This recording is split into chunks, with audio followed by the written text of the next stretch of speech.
आप कौन से चूज करें टीच। अगर आपको ये टास्क मिला हुआ है कि आपने रिकॉर्डिंग करनी है, रिकॉर्डेड वीडियोस को मतलब जो मेरी अंडरस्टैंडिंग डेवलप हुई उनके एनालिसिस करने हैं, तो the best way to teach is कि आप ना उसको इस तरीके से करें कि पहले उस वीडियो के एज ए टीचर खुद एनालिसिस कर लें।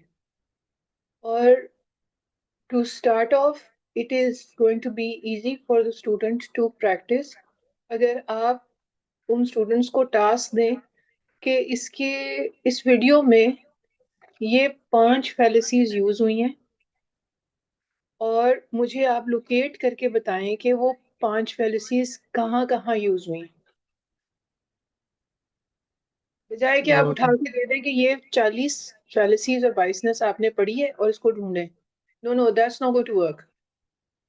आप 4-5 दें to make them practice. Ask them to listen to it again and again.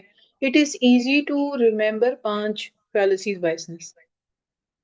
और इस तरह आप उनको छोटी छोटी एक्टिविटीज के अंदर वो चीजें करवाएं। अगर पूरा उठा के दे देंगे तो ना वो करेंगे और ना उनसे हो पाएगा। सही हो गया। ठीक जज़ाकल्लाह है, खैर। जी। एक के अंदर सिर्फ आप एक वीडियो में सिर्फ उनको 5 फैलेसी ढूंढने के लिए दें, तो ये करो भाई, उसके बाद आगे चलेंगे। ठीक है। अच्छा, व्हाट आई थिंक इज, अगर एक एक अप्रोच होती है सेशन वाली ना, एक बंदा 40 को पढ़ा रहा है, ठीक है। एक अप्रोच होती है कि सब लोगों पर डिवाइड कर दिया है, क्योंकि ना 40 मेंबर्स हैं ना, I have divided them into 8 teams of 5, ठीक है।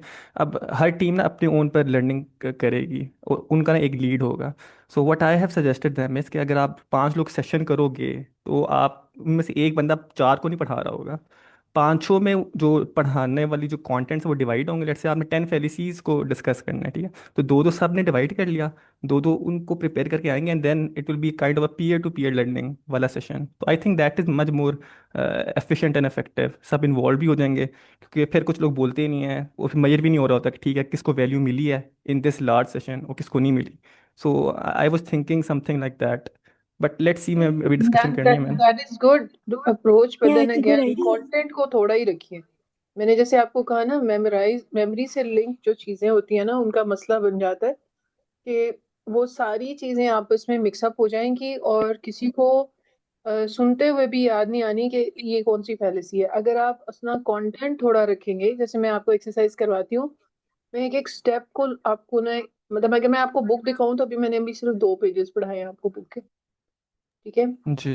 और उसमें मतलब वो बहुत स्पीड से आगे जा रही है, लेकिन मैं आपको हर चीज के अलग अलग अलग एक्सरसाइजेस करवा के आहिस्ता आहिस्ता बढ़ी। की वजह ये है कि मुझे है कि नहीं, इसको अगर ये स्किल डेवलप ना हुआ तो वो जो है ना, मैं दिखा देती हूँ तैमूर, टेंशन ना लें, मैं आपको बुक दिखाई देती हूँ।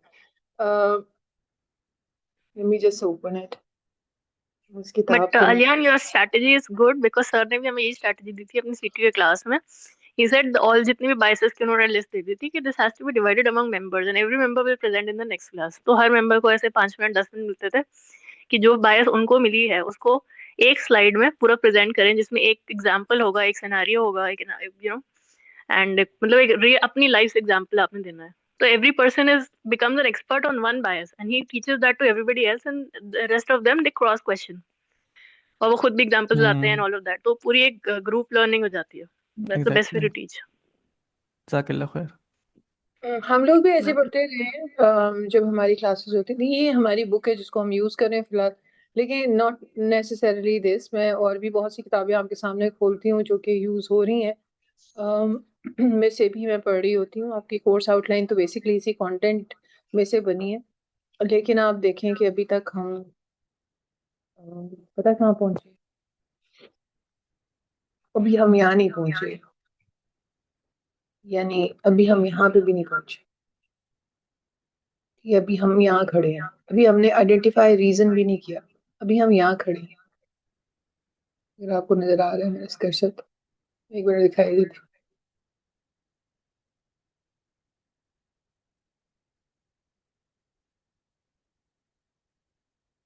तो यहाँ पे अगर हम हैं तो आप सोचें कि अभी मैं आपको काफी कुछ यहाँ तक पढ़ाने में आइडेंटिफाई, अब रीजंस को आइडेंटिफाई करना, लेकिन मैं आपको एक एक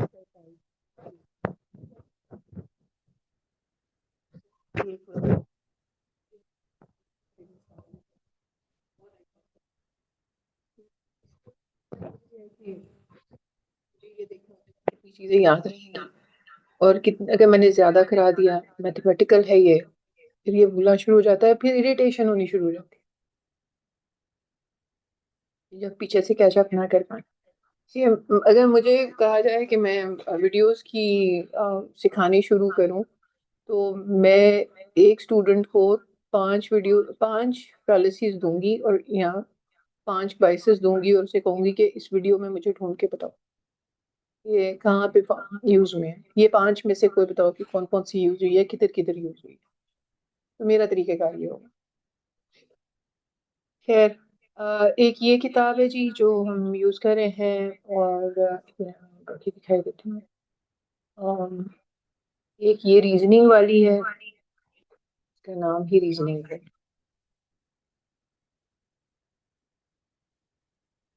ये बुक है, इसके अंदर से कुछ चीजें हैं।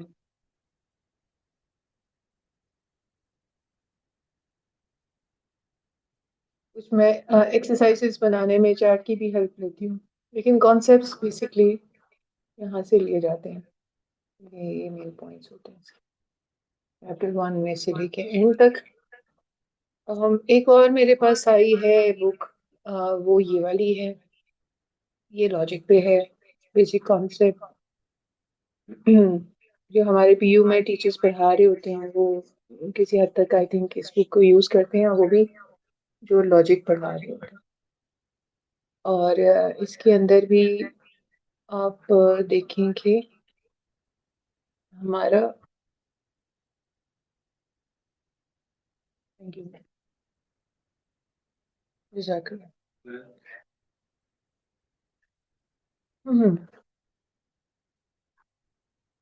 क्या ये इसके अंदर एग्जाम्पल हैं बहुत सारे। मैं आपसे शेयर सिर्फ इसलिए नहीं कर रही कि फिर लोग हम हो जाते हैं और उनको लगता है कि ये जो है ना, मतलब ये क्या है,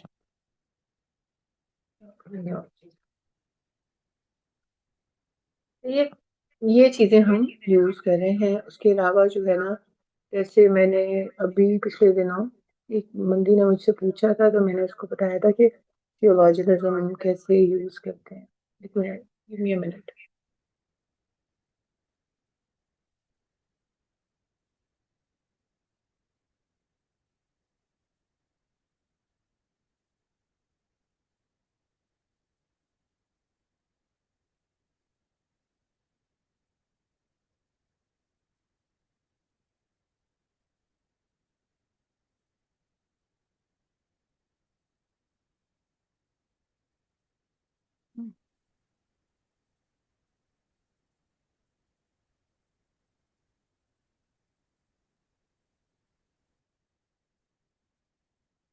मैंने उनको इन्फॉर्म किया था कि ये इंफॉर्मेशन भी इसके अंदर आती है। अब जैसे हम इफ एंड बट का जो रीजनिंग करते हैं ना, उसमें कौन कौन सी चीजें आती हैं वो मैं आपके साथ शेयर कर दूंगी। ओपन नहीं हो रही यहाँ पे, ठीक है।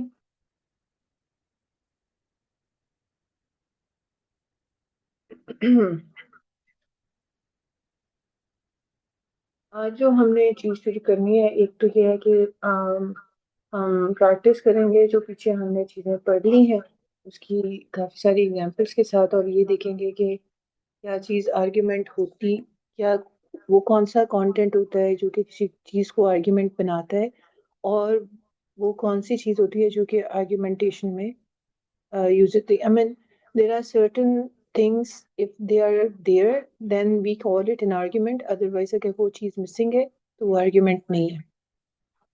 तो उसको हम अब कर लेते हैं। मैं इसको स्लाइड शेयर कर दी।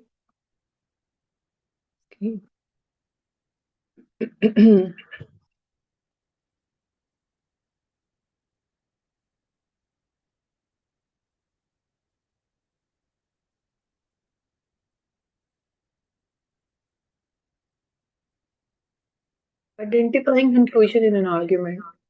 हमने जो थोड़ी सी रिवीजन करनी है वो ये है कि conclusion is the main claim of an argument an argument tries to establish, ये claim होता है जो कि argument में establish किया जा रहा होता है, and it is supported by reasons or a piece of evidence.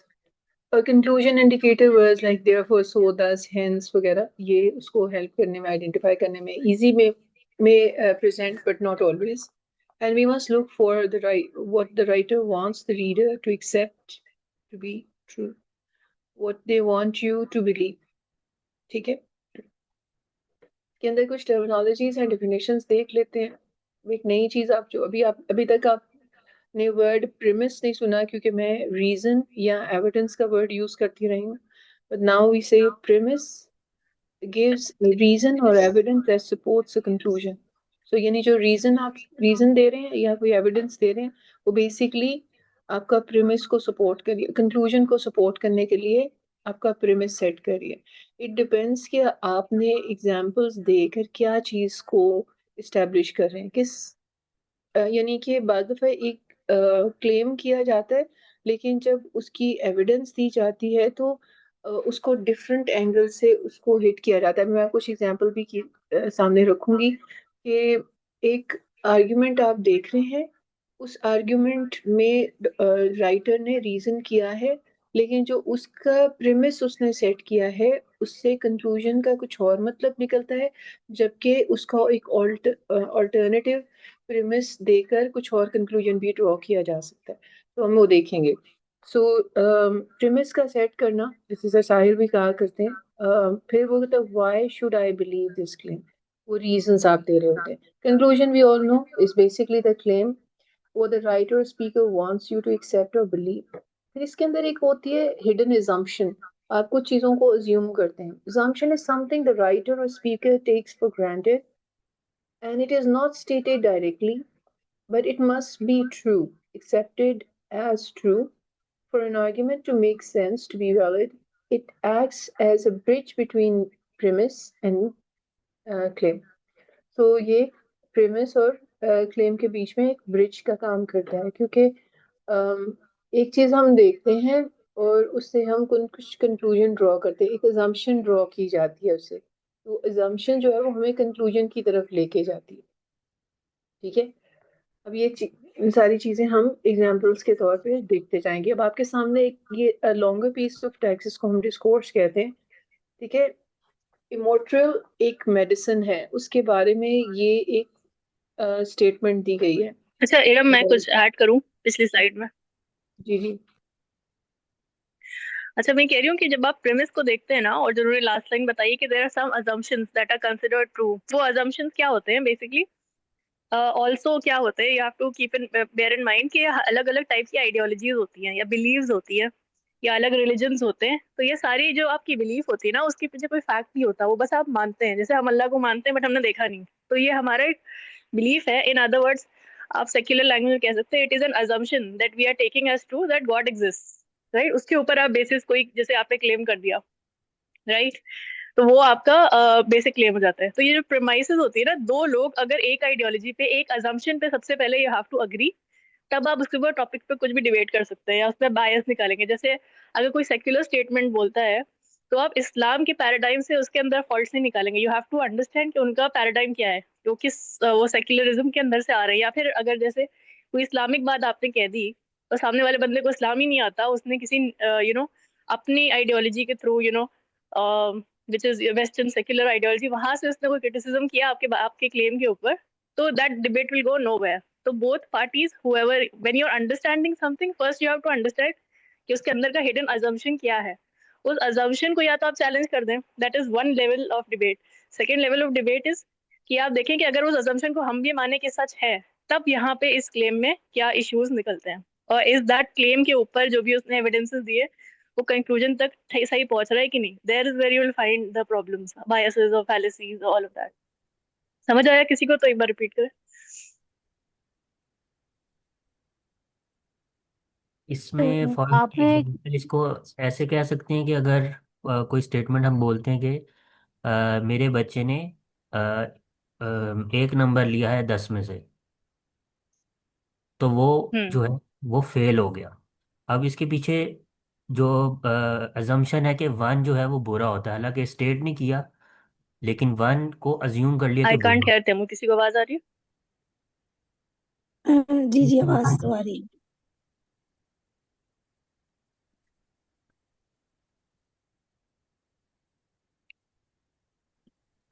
जी आपने, आपको आवाज आ रही है?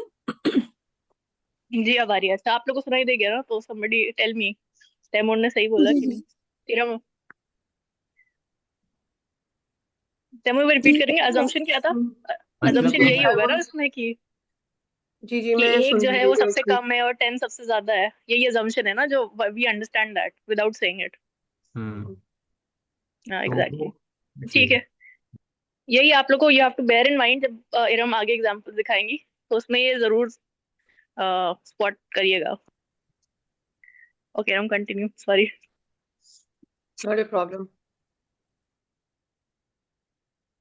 ओके, अब हम आगे चलते हैं। ये आपने एग्जाम्पल्स जो है ना देखनी है, गौर से पढ़नी है। The new miracle drug, Emotril, has caused unforeseen side effect of a devastating nature. Careful testing of a drug prior to its marketing could have prevented the problem caused by these side effects. Therefore, no new drug should be released for public consumption without a thorough study of their side effects. इसमें मुझे आपने बताना है कि इसके अंदर इसमें writer ने क्या आपको कंक्लूजन ड्रॉ किया, उसके प्रिमिस में कितनी एविडेंस दी हुई है, ठीक है, और क्या अजम्पशन हमें इसके अंदर नजर आ रही।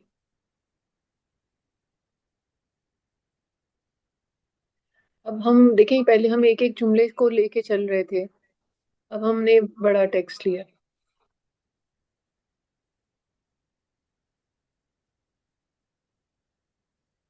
आप इसमें premise का पूछ रही हैं कि जो argument दिया गया है कि मैं इन तीनों safe चीजों का testing, पूछ रही हूँ। प्रिमिस, why safe testing is conclusion, very assumption। necessary. Go ahead।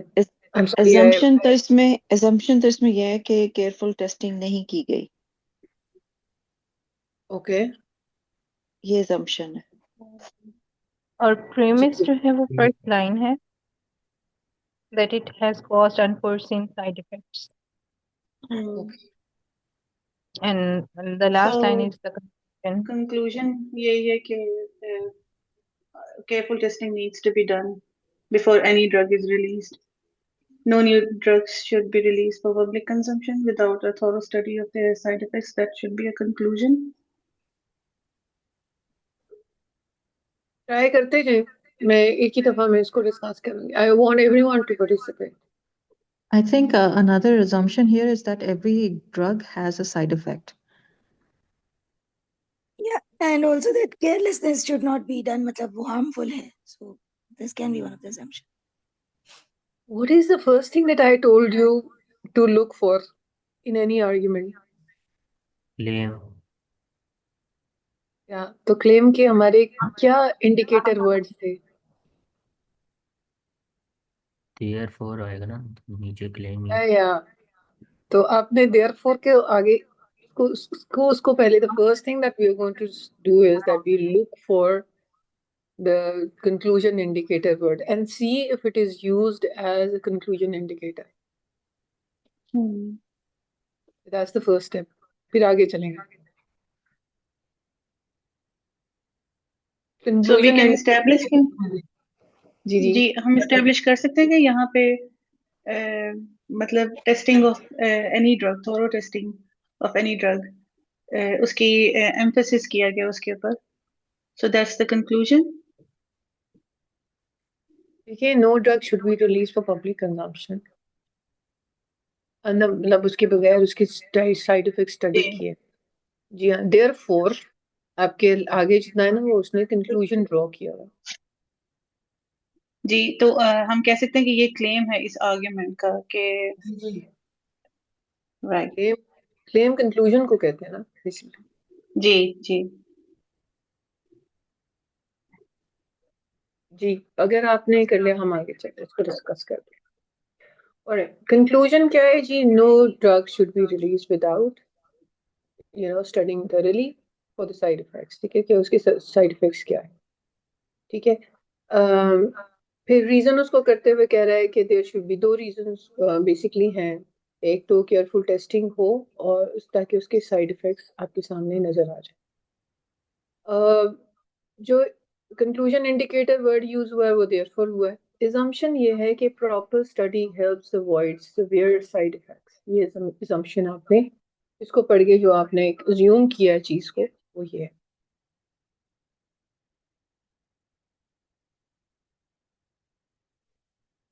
एक मिनट पॉन्डर.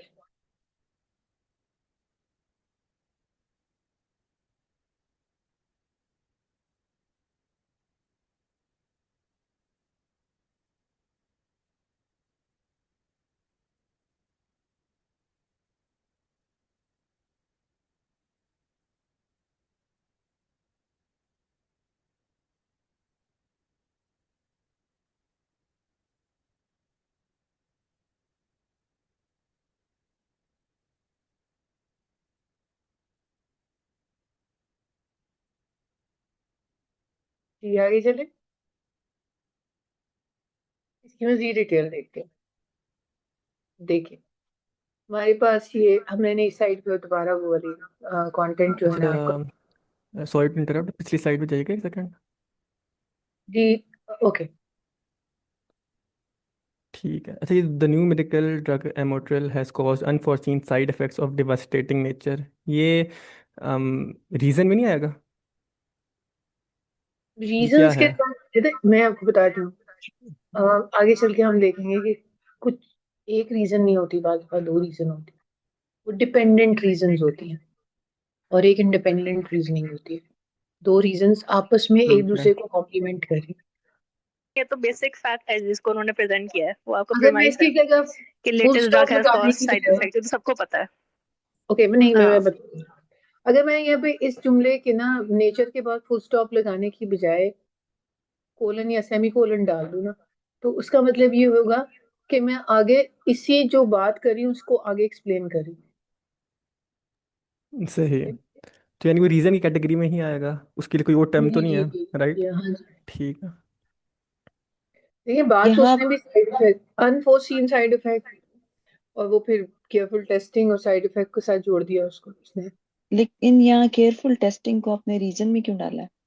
जी जी केयरफुल टेस्टिंग ही होगी, नहीं हुई इसी वजह से उसके साइड इफेक्ट सामने नहीं आ सके. Okay. देखिए रीजन वो होता है जो क्यों और कैसे या व्हाई हाउ, उसके पीछे जो आप अपना आंसर देते हैं वो आपका रीजन होता है. पर ये जो पहला सेंटेंस है इनका, the new drug has caused side effects, ये तो बेसिक फैक्ट है. That is not a reason, उसके आगे है रीजन. देखिए आप ना कंक्लूजन पहले देखें. कंक्लूजन के मुताबिक आपने रीजन सेट किए. सिर्फ ये बता देना कि उसके साइड इफेक्ट्स रहते हैं काफी नहीं है. साइड इफेक्ट क्यों हुए? क्योंकि उसकी केयरफुल टेस्टिंग नहीं हुई. अब ना सही कंक्लूजन सही. है ना. ठीक. हाँ समझ आ गया. अच्छा इसमें ये देखिए मैंने यहाँ आपके सामने ये प्रीमिस सेट किया कंक्लूजन और assumption. सो पहला जो हमारा स्टेटमेंट आया ये हमारा कंक्लूजन था. प्रीमिस हमारा पहला वही जो आप कह रहे थे कि कॉज अनफोर्सीन, और दूसरा हमारा प्रीमिस सेट हुआ वो ये कि केयरफुल टेस्टिंग होनी चाहिए. Is this example clear? Any question?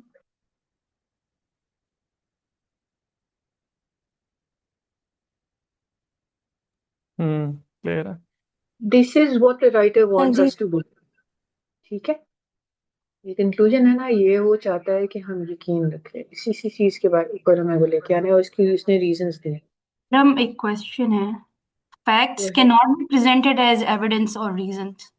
Like आमने ने कहा ये जो फर्स्ट सेंटेंस है, it's a fact. So can't we present facts as an evidence और एज अ रीजन? देखिए नहीं, यू फैक्ट्स. कैन, बट वो पहला फैक्ट जो है ना, वो उन्होंने प्रेमाइस सेट किया है कि हम किस टॉपिक के ऊपर बात करेंगे, और उस चीज को उन्होंने चैलेंज नहीं किया है इस सेंटेंस में कि इसने साइड इफेक्ट किए कि नहीं. We are not challenging that. अगर उसको हम चैलेंज करके कोई रीजन दे रहे होते तब वो अलग बात होती है. बट जो पहला sentence is your basic premise कि भाई ये हमारे पर मुद्दा है अभी फिलहाल, कि ये साइड इफेक्ट हो गए हैं, इसमें कोई इफ एंड बट नहीं है कि बट ये उसने डिफेक्ट डेवास्टेटिंग साइड इफेक्ट्स दिए हैं। हम्म। तो that is your basic premise. देखिए ना, हाँ। मैंने अगर आपको याद हो तो अब ऐसे जिन लोगों ने पैराग्राफ राइटिंग मेरे साथ पढ़ा है उसमें मैंने क्या आपको बताया था ना कि जब एक डिटेल दी जाती है ना चीजों की, उसकी डिटेल के अंदर मजीद डिटेल भी रिक्वायर्ड होती है बाद में। ठीक है, यानी कि उन्होंने कहा है अनफोर्सीन साइड इफेक्ट्स। ठीक है, अब this needs to be explained more. उसने फिर कहा कि क्योंकि केयरफुल टेस्टिंग नहीं हुई, अगली सेंटेंस में उसने आपको इसी सेंटेंस को एक्सप्लेन कर दिया। ओके। ओके, अपनी जैसे मैंने आपको कहा था ना कि मैं दैट इज आगे कर लूं, अगर इसी पैराग्राफ के अंदर मैं फुल स्टॉप की जगह सिर्फ कॉमा वो सेमीकोलन डाल के, तो आगे वो उसी की एक्सप्लेनेशन है। ठीक है, अच्छा, जब हमने क्लियर होगी ये इसकी बात? पहली आपने जो पहली दूसरी क्लास ली थी इसमें, तो आपने छोटे छोटे सेंटेंसेस दिए थे और उसमें हम रीज़न और कंक्लूजन निकाल रहे थे ना।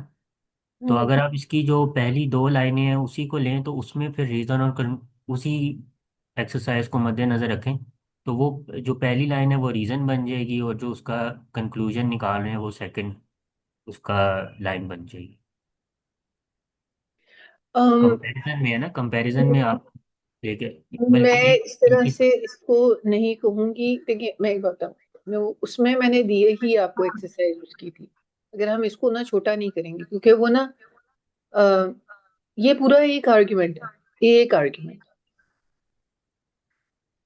ठीक है, हम यहाँ बात करेंगे कि बाज दफा एक आर्ग्यूमेंट के अंदर डिपेंडेंट इंडिपेंडेंट रीजंस होती हैं, और कई डिपेंडेंट रीजंस भी होती हैं और इंडिपेंडेंट रीजंस भी होती हैं जिनको मजीद एक्सप्लेनेशन की जरूरत ही नहीं होती। ठीक है, लेकिन कुछ ऐसी रीजंस होती हैं जिनको मजीद एलेबोरेशन की जरूरत पड़ती है। जैसे ये अब हम पहला जो हमारी रीजन आई है उसके नीचे हमें उसको अनफोर्सीन साइड इफेक्ट्स को एक्सप्लेन करना पड़ा। ठीक है, ये अभी आज ही के हमारे इंशाल्लाह कोशिश करेंगे इसको कवर करें।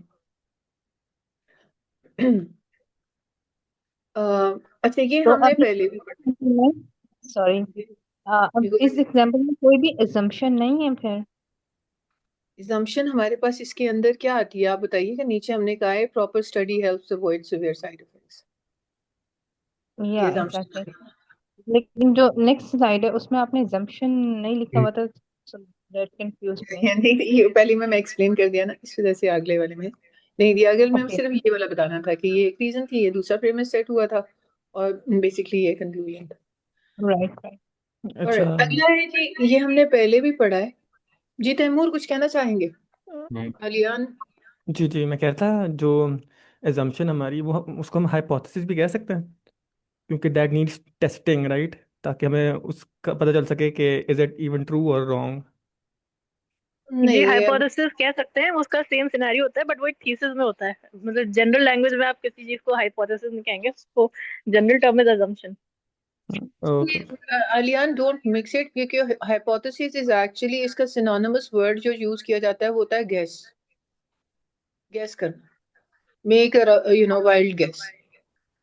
और फिर उस गेस को जो है ना फिर आप वेरीफाई करते हैं, जो हम रिसर्च में पढ़ाते भी हैं ये चीज ना, कि you write an hypothesis and then you actually go for verifying it, कि वो हाइपोथेसिस जो आपने गेस किया था वो चीजें सही भी हैं कि नहीं। फॉर एग्जांपल मैं ये कहूँ कि reading habits will enhance your vocabulary, ये मेरा एक हाइपोथेसिस है, मैंने गेस किया है एक चीज को। I have to prove it through experimentation. So yes. Hypothesis को इधर मिक्स नहीं करें, ये assumption ही है। What is it actually? ये assumption और सॉर्ट ऑफ कंक्लूजन को आप कई दफा मिक्स कर जाएंगे, क्योंकि assumption भी बेसिकली उसी किस्म की चीज होती है। अच्छा, assumption guess नहीं होगा? मतलब सॉरी मैं अगर उसको लंबा करी, लेकिन मैं मुझे तो लगा कि यानी देखिए मैं बताऊँ, assumption भी until prove assumption नहीं होता तो वो guess ही रहेगा ना? नहीं, देखें यहाँ पे ना एक खास ड्रग के बारे में बात हो रही है, जब जब आप कंक्लूजन ड्रॉ कर रहे हैं या रीजन दे रहे हैं। लेकिन एजम्पशन में कहता है कि मतलब किसी भी साइड इफेक्ट को एक जर्नल का उसने एक एजम्पशन ड्रॉ कर लिया है कि किसी भी चीज का साइड इफेक्ट अवॉइड करना हो उसकी प्रॉपर स्टडी होनी चाहिए। यहाँ पे उसने किसी मेडिसिन का जिक्र नहीं किया। और बाय डेफिनेशन जो आपने मेंशन किया है, assumption की डेफिनेशन में आपने ये मेंशन किया है कि इट मस्ट बी और शुड बी ट्रू ना, इट मस्ट बी ट्रू और एक्सेप्टेड एज ट्रू। ओके, यानी without prove we know something कि ओके अच्छा ये मतलब ठीक होगा, but it's not proved yet. या मगर ये अब नहीं, जैसे मैथमेटिक्स में आपके हाइपोथेसिस हमने नंबर्स हैं बोल के 1 ना 2 गड़बड़ 3 कर दी है। 4। सॉरी हमने मैं कह रही हूँ जैसे हर हर सब्जेक्ट का एक अजम्पशन होता है। जैसे मैथमेटिक्स में 1 2 3 4, अब we don't know 1 exactly nature में क्या होता है ना, हम प्रूव कर सकते हैं कि 1 1 होता है, 2 2 होता है, बट ये कॉमनली हेल्ड बिलीफ हो गई है। हमने अजम्पशन से स्टार्ट किया है कि एक 1 होता है, एक 2 होता है, एक 3 होता है। तो वैसे ही things that you just believe are true but you have no proof behind it, वो आपका अजम्पशन बन जाता है, देखिए उसको आप मैं चैलेंज भी नहीं कर रहे होते हैं। दिस मेक्स सेंस, इसको आप चैलेंज नहीं कर रहे होते एक्चुअली। या दिस जब मेक्स आप सेंस। 2-3 दफा डॉक्टर के पास गए हैं, डॉक्टर ने आपको मेडिसिन लिख के दी है और आपने मेडिसिन खाई है, उसने अच्छी नीयत से ही लिख के दी होगी यकीनन, लेकिन बात ये है कि आपको ये आके समझ में आया है कि आपको ना खुद रिसर्च करनी पड़ती है। कभी भी डॉक्टर के पास जाएं, डॉक्टर जो भी मेडिसिन प्रिस्क्राइब करे उसको परचेज करने से पहले उस मेडिसिन की पूरी हिस्ट्री पढ़ लें, और आपको पता चलेगा कि कई चीजें आपको सूट नहीं करेंगी, आपके लिए नहीं, बेनिफिशियल नहीं होंगी। तो आपने 2 3 4 दफा पहले एक्सपेरिमेंट कर लिया, उसके बाद आपने ये सोचा कि नहीं, मुझे खुद ही पहले स्टडी कर लेना चाहिए इस, और फिर ही मेडिसिन खानी चाहिए। शुरू में आपने डॉक्टर को ब्लेम किया, कंक्लूजन ड्रॉ किया, यहाँ पे हमने इस मेडिसिन को डिस्कस किया है, इमोर्टल, और एंड के कंक्लूजन ड्रॉ किया, नहीं जी किसी भी साइड इफेक्ट को अवॉइड करना है तो उसकी स्टडी पहले कर लो, किसी भी चीज की, नॉट ऑन इवन मेडिसिन, किसी चीज की भी साइड इफेक्ट अगर आपने अवॉइड करना है, तो वो चाहे पीनट्स की एलर्जी हो या वॉलनट्स की एलर्जी हो, नट्स की भी एलर्जी होती है ना, तो आप किसी भी चीज को यूज करने से पहले उसके साइड इफेक्ट्स देखें। तो ठीक because होगा। ये ड्रॉ है कि you have to do research yourself. Okay, assumption का कुछ कुछ ताल्लुक कंक्लूजन से होता है, लेकिन बाकियों से नहीं होता। assumption आप assume करते हो एक चीज, कंक्लूजन एक हार्ड एविडेंस बेस्ड चीज होती है। assumption होती है बस आपने महसूस कर लिया, कह लें, या आपने एक एक आइडिया बिल्ड कर लिया, उसके लिए आपके पास उसके लिए कोई एविडेंस नहीं है, लेकिन बस आपने एक आइडिया लगा लिया है कि अच्छा इसका मतलब है कि ये होना चाहिए, ये होता है। लेकिन कंक्लूजन के लिए तो रीजन कर रहे होंगे ना, कंक्लूजन हो ही नहीं सकता विदाउट रीजन। लेकिन ये तो आपने फॉर ग्रांटेड लिया है ना, इसको इसको आपने फॉर ग्रांटेड लिया है, ठीक है, डायरेक्टली स्टेट भी नहीं हो रहा, इसलिए आप इसके ऊपर बहस अजम्पशन पे आपने, हम कहते हैं देखिए आप assume करो, ये आपके पास इसका कोई एविडेंस नहीं है ना। हम ये नहीं कहते कि ये आप गलत कंक्लूड करें, हम कहते हैं नहीं आप अज्यूम करें, ऐसी है नहीं एक्चुअली चीज, ठीक है। और यहाँ पे एक लाइन में ऐड कर देती हूँ, जिन्होंने बायसेस पढ़ी हुई हैं, आपकी सारी बायसेस बेसिकली अजम्पशंस होती हैं। बिकॉज बायसेस क्या होता है, बायस इज अ बिलीफ और अ स्क्यूनेस टुवर्ड्स द बिलीफ जिसको आपने एग्जामिन नहीं किया, आपके पास कोई प्रूफ नहीं है, बट आप बस मानते हैं उसको। So biases are, most of them are assumptions. अगर देखें हम रीजन करते हुए भी किसी को जब आप कहते हैं ना कि मैं, आपने ये अज्यूम कर रखा है, ऐसा होता नहीं है, क्योंकि आप ना जो आपकी assumption है आप उसको प्रूव नहीं कर सकते, अगर है तो प्रूफ बताएं, फिर वो तो कंक्लूजन होगा, ठीक है। अच्छा जी, आगे हमारे पास जो अगली एग्जांपल आ रही है शायद हमने पीछे भी पढ़ी है, people who diet lose weight, Falstaff cannot have dieted, he hasn't lost weight। अच्छा, एनालिसिस इसमें क्या आता है, नो कंक्लूजन इंडिकेटर वर्ड, यहाँ पे the word cannot is used, we must consider whether the sentence in which it occurs is the main point which the passage is trying to establish, ठीक है। और likely conclusion हो गया, अगर ये इसके अंदर मौजूद है तो क्या ये इसका कंक्लूजन है। ये हमने पीछे देखा था ना कि कैनॉट भी जो है वो नेगेशन वाली उसमें आता है, तो फॉल्स्टिफ कैन नॉट हैव डाइटेड, तो रिकंस्ट्रक्ट करते हैं इस आर्ग्यूमेंट को। excuse me. People who diet lose weight. Falstaff hasn't lost weight, therefore Falstaff cannot have dieted.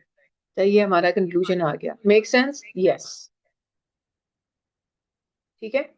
But then ये बिल्कुल उसी तरीके से जनरल रूल आ गया, फैक्चुअल ऑब्जर्वेशन आ गई आपकी, सिग्नल द कंक्लूजन देयरफॉर आपके पास आ गया, और कंक्लूजन आपने उसने डाइट मेन क्लेम ये आ गया. अनस्टेटेड लिंग असम्पशन है, if someone diets they must lose weight, यानी डाइटिंग जो करते हैं वो वेट लूज कर देते हैं, ये आपकी assumption है. यहाँ पे हमने ये देखना है कि नहीं इसका ऑल्टरनेटिव इंटरप्रिटेशन भी हो सकता है of the passage in an unnatural for two reasons. कैसे?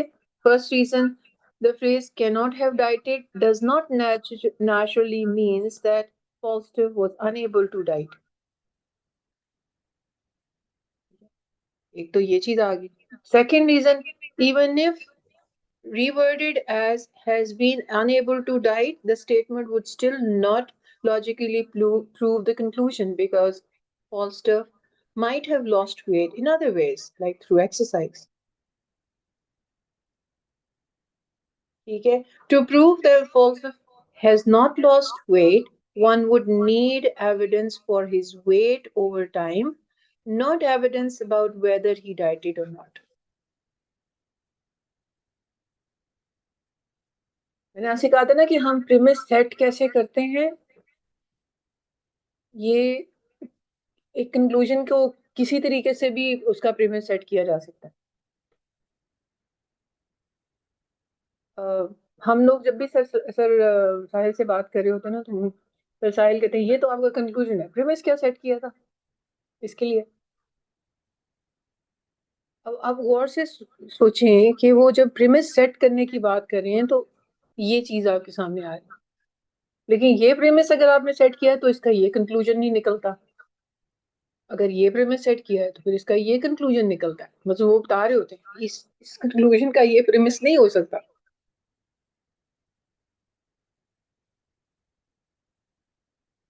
क्योंकि यहाँ पे जो हमारे पास आ रहा है वो ये है कि क्या वो डाइट नहीं कर सकता इसलिए वो डाइट नहीं किया उसने, और क्या हो सकता है उसने किसी और तरीके से अपना वेट लूज कर लिया हो, जैसे एक्सरसाइजेस, डाइटिंग के जरिए ना किया हो. तो इसके लिए आपको साबित करना कि उसने वेट लॉस नहीं किया, आपके पास एविडेंस होना चाहिए कि उसका वेट मतलब साल पहले क्या था और साल के बाद क्या है.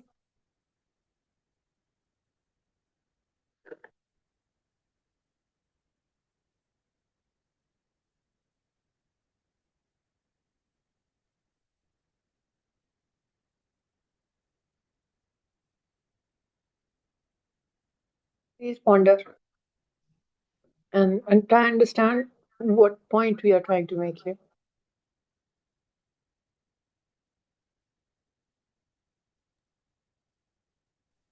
इसमें ये भी एजम्पशन है कि डाइट का मतलब है खाना कम खाना, बल्कि अगर वो वेट लूज कर रहे हैं एक्सरसाइज करके भी, लेकिन उसमें जो है आपका कैलोरी डेफिसिट अचीव हो रहा है ना, तो ये एजम्पशन में आपने कैलोरी डेफिसिट को नहीं रखा बल्कि फूड को ले लिया बेस.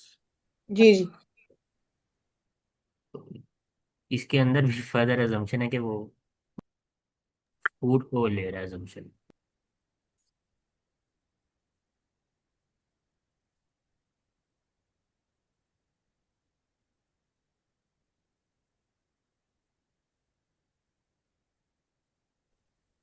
जो पहली वाली स्टेटमेंट थी, अब हमने उसको नहीं सोचना, और ये इस स्टेटमेंट को जो चेंज किया है इस पे अब हमने पॉन्डर करना है.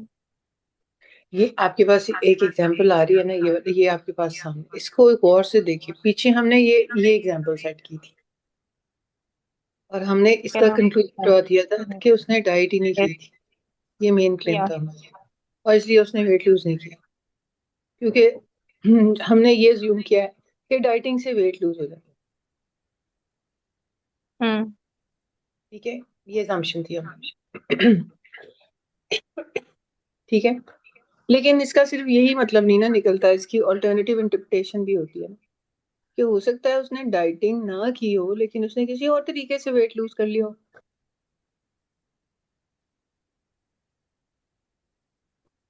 बट ये बात तो इस स्टेटमेंट में मेंशन ही नहीं है, तो हम खुद से क्यों सोच रहे हैं कि उसने वेट लूज कर लिया हो?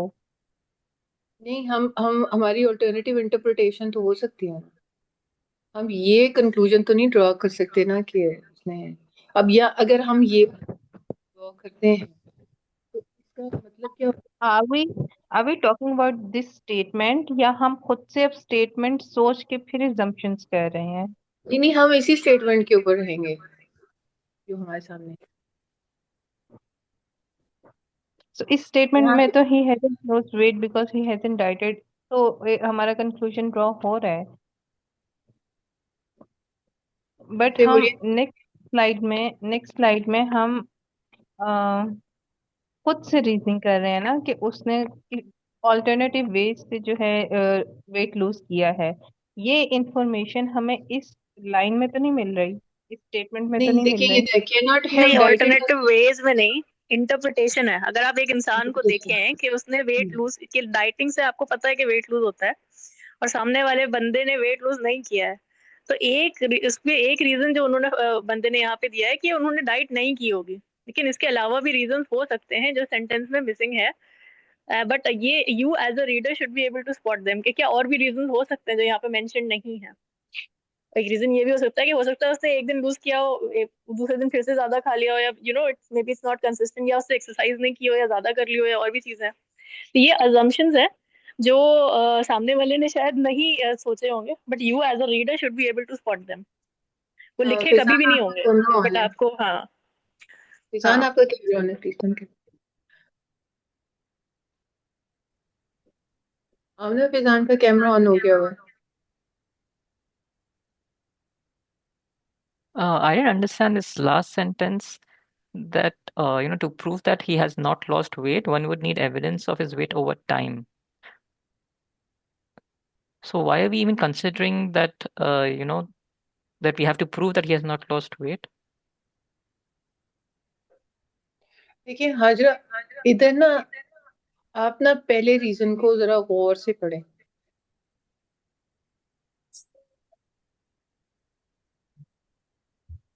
People who diet lose weight. No. The phrase cannot have dieted does not naturally mean that Foster was unable to diet.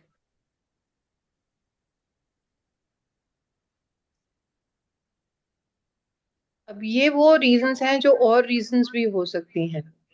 जैसे हम यहाँ पे ये बात कर रहे हैं कि ये लॉजिकली प्रूव नहीं करती चीजें, प्रीमिस उस तरह सेट नहीं हो रहा, इसकी और एविडेंस भी चाहिए। ये पूरा कंप्लीट, क्या ये कंप्लीट स्टेट क्या है ये? हाँ, पीछे हमने प्रूव कर दिया, हाँ ये पूरा है, लेकिन इसकी ऑल्टरनेटिव इंटरप्रिटेशन भी हो सकती है। मुख्तलिफ लोग इसके बारे में मुख्तलिफ चीजें सोच सकते हैं। अभी तक तो मैंने आपसे ये कहा है ना कि रिस्ट्रिक्टेड रहें उसी कंटेंट पे जो अल्फाज आपके सामने लिखे हुए आ रहे हैं, लेकिन क्या इसकी कुछ और इंटरप्रिटेशन हो सकती है? यस।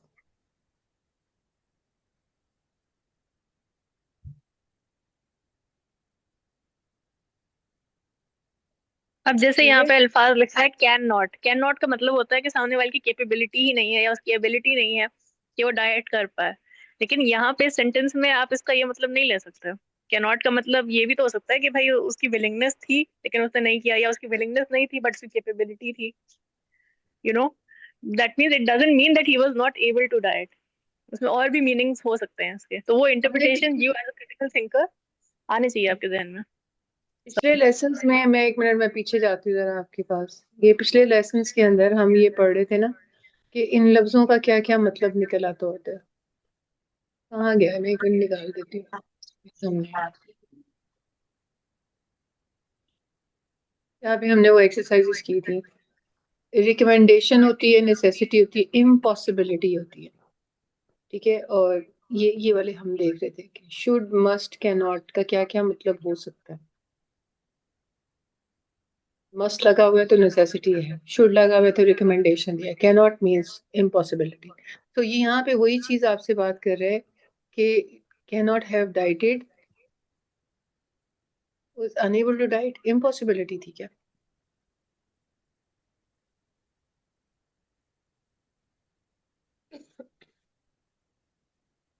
बाय द चलिए आगे। डेफिनेशन जो दिखाया है जी उसमें जी तो बताओ। इम्पॉसिबल ही थी।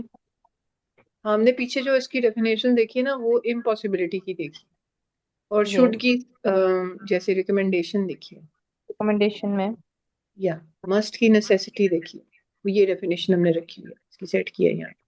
चलिए अगली, हम पहले अगली देख लेते हैं, अब इसको पढ़े। we need to make real sorry, we need to make rail travel more attractive to travelers. There are so many cars on the road that the environment and human safety that are किधर गए, line उधर होती है, on the road that the environment and human safety are under threat. Rail travel must be made cheaper. Everyone wants the roads to be less crowded, but they still want the convenience of traveling by road. Yeah. People will not abandon the cars. People will not abandon the cars in favor of train without some new incentive. अब बताइए कि इसके अंदर conclusion क्या है, premise कौन कौन सी चीजों को सेट किया गया है, और क्या नाम है, अजम्पशन क्या आ रही है।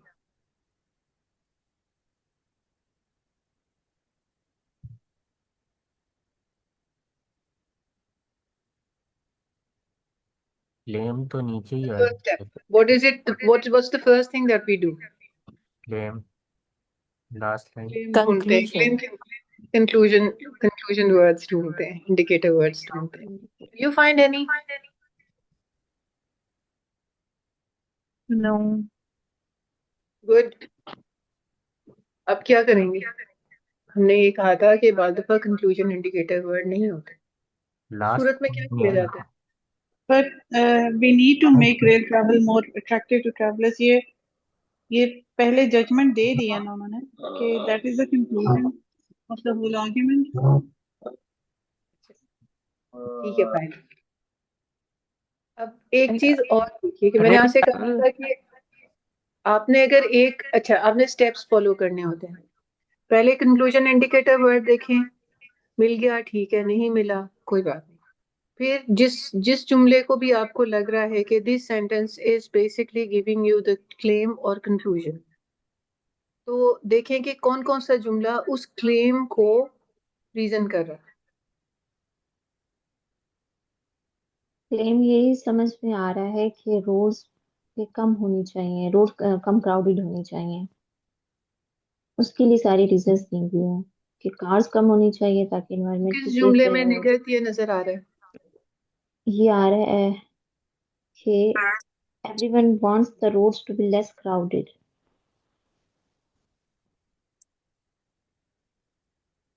देखें आपने जो भी प्रीमिस सेट करने हैं ना, वो अकॉर्डिंग टू द क्लेम होगा। तो first thing you find the claim and see कि कौन कौन सा जुमला उस क्लेम को सपोर्ट कर रहा है। फर्स्ट लाइन अगर नहीं कर रहा तो वो क्लेम नहीं है, चेंज करें उसको। फर्स्ट लाइन कंक्लूजन क्लेम हो सकती है। Therefore, we need to make मैं तो बताऊंगी, आप पहले खुद एक गौर फिक्र कर ले।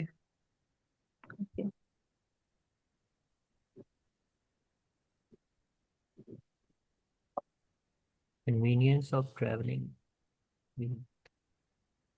assumption तारे ना तैमूर।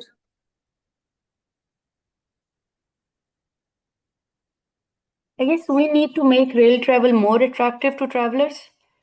और उसको सपोर्ट ये कर रहा है कि people will not abandon the car in favor of the train without some new incentive. Clearly बताइएगा कि आपने क्लेम किसको सेट किया। First one, we need to make rail travel more attractive to travelers. Okay, reason बताएं इसकी। People will not abandon the car in favor of the train without some new incentive.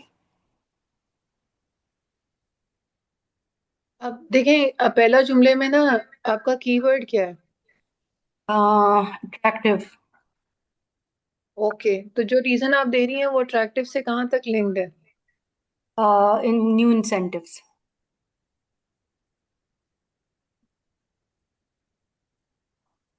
To me, I think this last line I is think the assumption. गौर करें अभी और। I think sorry मेरा ख्याल है कि conclusion जो है वो rail travel should be made cheaper might be my assumption. Sorry. That's okay. Last line claim होगी ना, क्योंकि वो हमें उस पर बिलीव करवाना चाह रहे हैं कि इंसेंटिव्स अगर होंगे तो लोग जो है शिफ्ट होंगे। So this is the reason, no? Do you find any no reason. conclusion indicator word? Yeah, rail travel should be made will cheaper. Not, will not. नहीं, मुझे तो conclusion indicators. Rail travel should be made cheaper. That's another reason for making travel more attractive to travelers. Rail travel. Yes. Or it's like अगर line आपने हार can we मान ask ली तो फिर हम आगे चलते हैं। हार मान ली है। कंक्लूजन ये तो नहीं होगा कि everyone wants roads to be less चलो क्राउडेड। देख लेते हैं, ठीक है। Train travel should be made cheaper, वो जिसने कहा था ना शुड, हाँ शुड जो है ना, शुड क्या था, रिकमेंडेशन है, ठीक है, ये रिकमेंड कर रहा है। और इसकी जो रीजंस दी गई हैं वो दो हैं कि too many cars are harmful for environment and safety and people need incentive to switch from cars to train. दो रीजन दे दी गई हैं। और should is a conclusion helps, should जो है वो आपको कंक्लूजन की तरफ। और देखिए मैंने आपको बताया था ना कि एक नॉट भी वर्ड यूज हुआ है, देखिए ये देखिए ना, नॉट, विल नॉट भी किसी ने बोला था, ठीक है, लेकिन एक्चुअल में ये वर्ड शुड है जो कि आपको, मैं यहाँ से वो उठा लूंगी क्या, देखें शुड जो है ना, ये आपको कंक्लूजन इंडिकेटर दे रहा था, सही है। और ये बेसिकली ये शुड है एंड टू मेनी कार्स, और उसकी रीजंस ऊपर ऊपर सारी रीजंस दी हुई हैं। और this help us see what questions to ask when evaluating an argument. जब आप क्वेश्चन पूछे ना कि वो बिलीव क्या करवाना चाह रहा है, आप क्या चाह रहा है कि आप अपना मतलब क्या आपको बेचना चाह रहा है, क्या आइडिया बेचना चाह रहा है, what does he want you to accept or believe। फिर आता है यहाँ पे समराइज, मैंने इसको करके दे दिया, because the number of cars and roads are bad for environment and human safety and because people will not abandon the cars in favor of train without some new incentives, so we need to make rail travel more attractive, so rail travel should be made cheaper। so लगा के हमने इसको check भी कर लिया। अगर आपको याद हो मैंने आपसे कहा था कि हमने ये साथ लगा के चेक भी करना होता है, so therefore hence वगैरह। और ये तो फिर assumption होगी कि everyone wants the roads to be less crowded। ये assumption ही है। नहीं, देखिए मैं बताऊँ आपको, assumption जो है ना वो आपको कंक्लूजन के साथ ही लिंक करनी होती है। बेसिकली वो ये कह रहे थे कि क्या वो, देखिए दो तरह की assumption हो सकती है, एक है कि गाड़ियों की बहुत ज्यादा रोड्स के ऊपर होना एनवायरनमेंट को पोल्यूट कर देता है, ठीक है, और दूसरा ये कि ट्रेन ट्रेवल इसको जो है वो सेफ बना देता है। और ये भी assumption है कि रेल ट्रेवल चीपर हो जाएगा तो कार से ट्रेन पे आ जाएंगे हम। हाँ वो स्विच करना इजी हो जाएगा, पीपल विल, अगर उनको ये लगे ना कि ये मतलब सस्ता है तो फिर वो अपनी गाड़ी छोड़ उस पर चले जाए, सस्ता भी और कन्वीनियंट भी है। जैसे हमारे लाहौर में ये बस मेट्रो बस चलती है या ऑरेंज ट्रेन, और मतलब अगर आप अपनी गाड़ी में, मैं इस वक्त फैसल टाउन में बैठी हूँ, यहाँ से अगर आप शाहदरा जाना चाहें अपनी गाड़ी में जाना इम्पॉसिबल लगता है, लेकिन अगर आप ऑरेंज ट्रेन पे बैठे तो वो आपको आधे घंटे 15-20 मिनट में पहुंचा देगी, ठीक है। सो वो अट्रैक्टिव बनाया गया है क्योंकि आपका जितना क्राउडेड रोड्स हैं वो अवॉइड करके आप बस वो गाड़ी उधर तक लेके जाएं, वहां पे टिकट खरीद के तो आप जाएं। ये है। आगे देखते हैं जी, इसको मजीद खोला है हमने यहाँ पे, वो ये कि कंक्लूजन आप सामने अब ठीक है, उसके लिए उसने प्रॉब्लम बताई है पहले, उस प्रॉब्लम को फिर उसने रीजन किया why it is hard to change. ठीक है, इंसेंटिव उसका होना चाहिए। फिर इमीडिएट कंक्लूजन जो था lead logically to final conclusion, we need to make rail travel more attractive. ठीक है, और फिर कंक्लूजन देगा। और यहाँ पे इंडिकेटिव है कॉज, जो रीजन दे रहा होता है, सो एंड शुड जो है वो कंक्लूजन रीजनिंग फ्लो। assumption आपके हैं कि cheaper trains, more train use and less cars, environment safe। वही जो मैं आपको बता रही थी कि ये assumption है कि ट्रेन ट्रैवल जो है वो सेफर है, और जो कार का यूज जो एनवायरमेंट सेफ नहीं है। और पीपल स्विच, इसलिए स्विचिंग का तो बात अलग है, लेकिन मेजर जो आपको इसके अंदर से वो चीज़ आती है ना कि अच्छा गाड़ियां ज्यादा चले तो एनवायरमेंट खराब हो जाता है, राइट। ये मुझे यकीन दिलाने की कोशिश कर, मैं आप जम्पशन कर रहे हैं ना, ज्यूम कर रही हैं आप कि अच्छा गाड़ियां जो है ना वो ज्यादा रोड पे हों तो एनवायरमेंट अनसेफ हो जाता है। ओके, जी अब ओके। आई एम अच्छा सॉरी। मैंने एक बात पूछनी है कि जब ये देखिए हम नॉर्मल भी बात करते होंगे, शायद मैं अपनी फ्रेंड्स के साथ भी ऐसे बात करती होंगी कि ट्रेन, जैसे आपने कहा कि फैसल टाउन जाना इतना इजी है और वहाँ बहुत क्राउडेड है, तो ये लोग सोच समझ के पहले कंक्लूजन ड्रॉ करते हैं और फिर उसके बाद उसकी रीजनिंग देने लग जाते हैं, या हम नॉर्मली बातें कर रहे होते हैं ऐसे? हम नॉर्मली ऐसी बातें करें। और नॉर्मली बातों में ही हमारा कंक्लूजन भी सेट होता है, हमारी रीजनिंग भी सेट होती है। जी जी, आपको आपकी आइडिया को कोई बाय ही नहीं करेगा अगर आप रीजन नहीं करेंगे। ये तो तुम कैसी बातें करती हो, और फिर तुम रीजन भी नहीं देते। आप अक्सर अपने जो बुजुर्गों की बातों को इसीलिए जो है ना आपको वो बेतुकी सी लग रही होती है क्योंकि वो रीजन नहीं करते। वो कहते हैं ऐसे क्यों करना है, क्योंकि मैंने कहा है, क्योंकि मैं अम्मी हूँ, हम्म। क्योंकि मैं अब्बा हूँ। बस वो रीजन कोई नहीं है उसकी अलावा इसके, क्योंकि वो मौलवी साहब हैं और मौलवी साहब बड़े हैं आपसे। तो ये सारी फैलेसीज एंड बाइसेस जैसे अभी आमना जिक्र कर रही थी।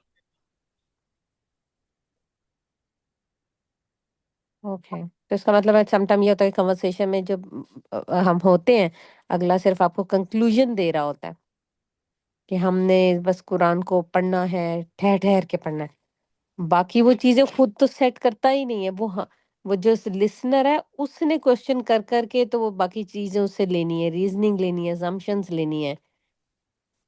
लाजमी बात नहीं है, क्योंकि कुछ लोग जो हैं वो आपको रीजन करके ही बात बताते हैं, बिकॉज उनको पता है कि अगर आपने किसी से लॉजिकली बात करनी है तो आपको रीजन देनी पड़ेगी। आजकल के जो बच्चे हैं उनको आप ऑर्डर नहीं दे सकते, उनको रीजन करना पड़ता है, उनको बताना पड़ता है, वो फौरन करेंगे। क्यों क्यों नहीं, आपका करेंगे? आर्ग्यूमेंट, जी आपका आर्ग्यूमेंट लॉजिकल और कन्विंसिंग ही उस वक्त होता है जब आपके पास कंक्लूजन हो और अपने अपना रीजन जो है वो आप अपना मतलब एक्सप्रेस कर सकें। ऐसा मुझे आपकी सॉरी, बात कंक्लूजन समझ मैंने कह दिया था। नहीं, मेरा कहने का मतलब है कि जब जब लोग आपको कहेंगे ना कि करो और उसकी कोई वजह नहीं देंगे, कोई रीजन नहीं बताएंगे, तो आप वो आपके लिए वो कन्विंसिंग नहीं होगा, इसलिए फिर बच्चे जो है वो थोड़ा सा हट जाते हैं, मतलब आपकी बात सुन नहीं पाते हैं। जब आप उनको रीजनिंग के साथ बताते हैं तो वो ज्यादा मतलब आपकी तरफ मुतवज्जो ज्यादा होते हैं। जी हाँ, पहले तो बच्चे मान जाते थे, जो हमारी अम्मी अब्बा थे वो तो बस यस बॉस वाला। आपकी आर्मी में नो सुनने की आदि नहीं होती, वो रीजन दे ना दे आपको बात माननी होती है। सो ये जो रेजिमेंटल डिसिप्लिन जो है अब नहीं है, you have to reason, you have to tell your children के ये आप क्यों कह रहे हैं, आप किसी इधर चीज इसकी क्या वजह हो सकती है, मतलब why is there like this, कि जो गैप है इतना बड़ा, क्या हमने कम सीखा है या उन्होंने ज्यादा सीख लिया अपनी एज में? मैं हतमी तौर पे तो नहीं बात कर सकती, लेकिन उस वक्त शायद इतना एक्सपोजर नहीं था और कंप्लाइंस बहुत ज्यादा थी। और इस वक्त जो है ना वो बच्चों के पास ना बहुत इंफॉर्मेशन है, they are overloaded with information, so you have to reason with them. ठीक है, लेकिन बाद दफा उनकी अपनी रीजनिंग बड़ी इलॉजिकल होती है, और आप अपना सर पकड़ के बैठ जाते हैं कि बेटे आप ये किस किस्म की वजह मतलब रीजन दे रहे हैं मुझे, मैंने ये काम इसलिए किया है क्योंकि, मतलब वो इतनी बेतुकी सी रीजन होती हैं, क्योंकि मैं पता नहीं किस एक्स वाई जेड रीजन की वजह से सो नहीं सका, वगैरह वगैरह। क्योंकि सब कर रहे थे भी देते हैं, मेरे हाँ जी, फ्रेंड्स कर वो रहे थे। बैंड वैगन हो गया ना, बैंड वैगन हाँ जी। पॉलिसी होती है ना। सो या and even if you tell them, मतलब मैं अपने बेटे के साथ जो देखती हूँ ना मसले, वो ये ही knows a bit too much. मैं मेरे साथ ये मसला है, I mean he knows which string to pull अपनी अम्मा को एक साथ गेम खेलने के लिए। तो वो नॉट नेसेसरली कि आपके बच्चों को नहीं पता तो इस वजह से वो इलॉजिकल रीजन दे रहे हैं। बाज दफा आपकी औलाद, मेरी औलाद तो ऐसी है, रीजन ऐसी देती है कि मतलब मैं सर पकड़ के बैठ जाती हूँ, और उसको कुछ जरूरत से ज्यादा पता है चीजों का, छोटी उम्र में। फिर मुझे ना यहाँ पे ये समझ नहीं आती, जैसे हमारे बिलीफ के अंदर बहुत सारी चीजें हैं ना, लेकिन फिर जब बच्चे कहते हैं तो हम उनको किस तरह से, मतलब वो चीजें तो बाजू का रीजन से भी नहीं आप मतलब एक्सप्लेन कर सकते हैं ना। या अगर ये एक बड़े मजे का क्वेश्चन है, मैं अपने स्टूडेंट्स को अक्सर दिया करती थी जब मैं वो यूनिवर्सिटी में जो जो होते हैं ना हमारे पोस्ट ग्रेजुएशन को पढ़ा रही थी, तो मैं उसे कहती थी जैसे हम पेडागोजिकल मेथड्स पढ़ा रहे होते थे ना कि टीचिंग मेथडोलॉजीज क्या होती हैं, तो उसमें मैं उसे कहती थी कि how will you teach your child the presence of God. वो कैसे आप शो कराएंगे कि अल्लाह ने, आमतौर पे जैसे आपने मॉन्टेसरी मेथड अगर आपने किसी ने पढ़ा हो तो आपको अंदाजा होगा कि वो मरिया मॉन्टेसरी का बिलीव है कि आप ना कॉन्क्रीट ऑब्जेक्ट से एब्स्ट्रैक्ट ऑब्जेक्ट की तरफ जाए, विच मीन्स कि आप ना बच्चों को जैसे कुछ भी, जैसे उसकी छोटी छोटी डिंकी गाड़ियां है ना, उनको काउंट करना सिखाएं और उसको वन, एक गाड़ी हाथ में पकड़े, उसको फील कराएं कि ये वन है, फिर टू, फिर थ्री, इस तरह उसको मेक हिम और हर फील विद टच हाथों के साथ। और मोंटेसरी मेथड में इवन जो उनके लेटर्स है ना वो भी उसमें हार्ड में बने होते हैं, वो बच्चे लेटर्स को भी हाथ में पकड़ के दे देखे होते हैं, ये ए लिखा हुआ है, ये बी लिखा हुआ है, ये अलिफ है, ये वन है, ये टू है, ये हार्ड फॉर्म में। तो शी बिलीव्स के उसको कॉन्क्रीट से एब्स्ट्रैक्ट की तरफ लेके जाएं, ठीक है, कॉन्क्रीट से एब्स्ट्रैक्ट की तरफ, make them feel, and then abstract में यानी कि हम जो मेंटल अरिथमेटिक करते हैं ना, 2 + 3 = 5, वो बच्चे को ना समझ नहीं आता उस वक्त तक जब तक उसने कॉन्क्रीट चीजों को ना देखा हो। लेकिन अल्लाह का तो ऐसा नहीं हो सकता ना, तो उसको कैसे रिलेट करते हैं, मतलब उसको, मतलब मैं उनको ये सिखा रही होती थी कि बेटे अगर आप मुझे ये कह रहे हो ना कि मुझे यहाँ पे पेन हो रही है, तो मुझे तो नजर नहीं आ रही, but I believe what you से। आप कह रहे हो कि ये यहाँ पे इस तरह का मसला हो गया है, तो मुझे तो वो आपके अंदर जो आप कह रहे हो मेरे पेट में दर्द है, तो मुझे तो नहीं नजर आ रहा, but I still believe what you से। तो आपने ना एक एब्स्ट्रैक्ट कॉन्सेप्ट को समझाना इज नॉट इजी। उस बच्चे को जो 2 साल का है, जिसको जुबान भी अभी पूरी नहीं आती, और आप इतने मुश्किल मुश्किल अरबी के और उर्दू के अल्फाज बोल के उसको बताएंगे जी अल्लाह एक है और ये है वो है, वो नहीं समझेगा। उसके जी, साथ जो मसाइल हैं उसके साथ लिंक करके उसको समझाएं।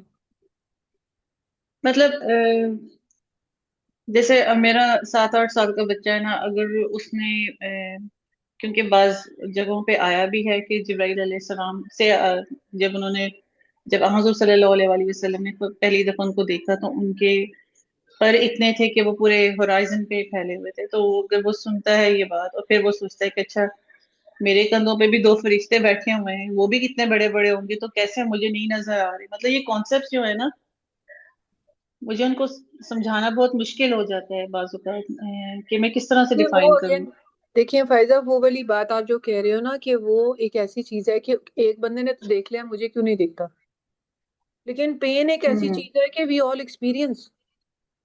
जी।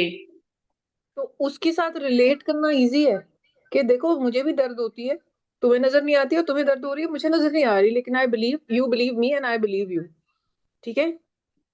So something, so there are many things in this world, in this universe, which we can't see, but we believe कि ये है।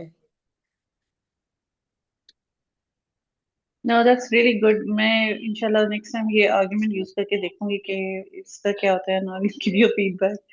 मुझे इंशाल्लाह। मेरे बच्चों की तरफ से बहुत ही इस तरह की क्वेश्चन आते हैं, तो मुझे समझ नहीं आती कि मैं उनको किस तरह रिस्पॉन्ड करूँ फिर। देखो उनकी ना, देखिए कहते हैं ना एक बच्चे के अंदर ना वन वर्ड स्टेज आती है, हमारी ना डाइग्रेशन हो रही है। वन वर्ड स्टेज आती है, अगर आप पियाजे थ्योरी पढ़े ना, ये आई डोंट नो, ये स्किनर पियाजे, क्योंकि लैंग्वेज मेरा एरिया है, और चॉम्स्की, पियाजे थ्योरी के अंदर ना आपको मिलेगा कि उसने ना डिफरेंट स्टेजेस बनाई हुई हैं, और उसके अंदर ना एबिलिटीज को लर्न करना सिखाया हुआ है कि इस स्टेज के ऊपर बच्चा ये सीखता है, इस पे ये सीखता है। उसके अंदर एक थ्योरी उसी के अंदर आता है कि एक बच्चे का वन वर्ड स्टेज होती है और टू वर्ड स्टेज होती है। जब बच्चा कहता है दूधू, पानी को मम कह देगा, या पानी, या दूध, या इस तरह के छोटे एक एक लफ्ज बोलेगा और आपको पूरा समझ आ जाएगा कि what this child is asking for, mother को समझ आ जाती है।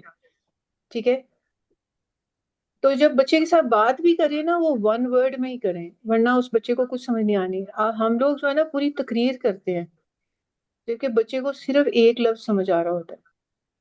अगर आपने उसे कहना ना, आप यहाँ बैठ जाओ, नहीं, उसे को सिट, बैठो, वन वर्ड, बिकॉज वो बोलता ही वन वर्ड है, कॉम्प्रिहेंड भी वही कर रहा है। टू वर्ड स्टेज पे बैठ जाए, get up, sit down, go, come here. One word stage, one word stage, one word instruction, two word stage, two word instruction.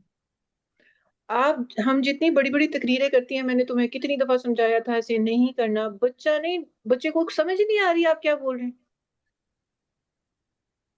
वो सिर्फ आपकी ऊंची आवाज से डर रहा है, because child is born with two fears. कौन जानता है कि वो कौन से डर हैं जिससे बच्चा पैदा होता है? हाइट, हाइट और आवाज से। And loud. या फियर ऑफ फॉलिंग ओवर, मैं गिर ना जाऊं, एंड लाउड वॉइस। क़यामत भी जो वो सूर फूंका जाना है, वो आवाज ही होनी है, रूह निकल जाएगी सब। फियर ऑफ फॉलिंग ओवर, बच्चा की ग्रिप बड़ी पक्की होती है, वो इतनी जोर से पकड़ता है, आपको पता है, उसको ये डर होता है मैं गिर जाऊं। जी। तो आप, बच्चा आपकी ऊंची आवाज से डर रहा है, वरना उसको समझ कुछ नहीं आ रही। और बच्चे की बड़ी इसलिए शॉर्ट होती है, आप उसे कहें मैंने तुम्हें कल कहा था, उसको कल की बात याद नहीं, वो कह रहे, वो ये सोच रहा है मेरी माँ को पता नहीं क्या हो गया, ये क्यों इतना बोल रही है, पता नहीं किसका रेफरेंस देके मुझे डांटे जा रही है, कल भी कहा था, परसों भी कहा था, तुम्हें समझ नहीं आती। नो नो, 10 मिनट की है मेमोरी बस, उसके आगे पीछे उसको कुछ भी याद नहीं है, जो डांटना है उसी वक्त बोल दें, उसे आगे पीछे तो उसको समझ आनी है।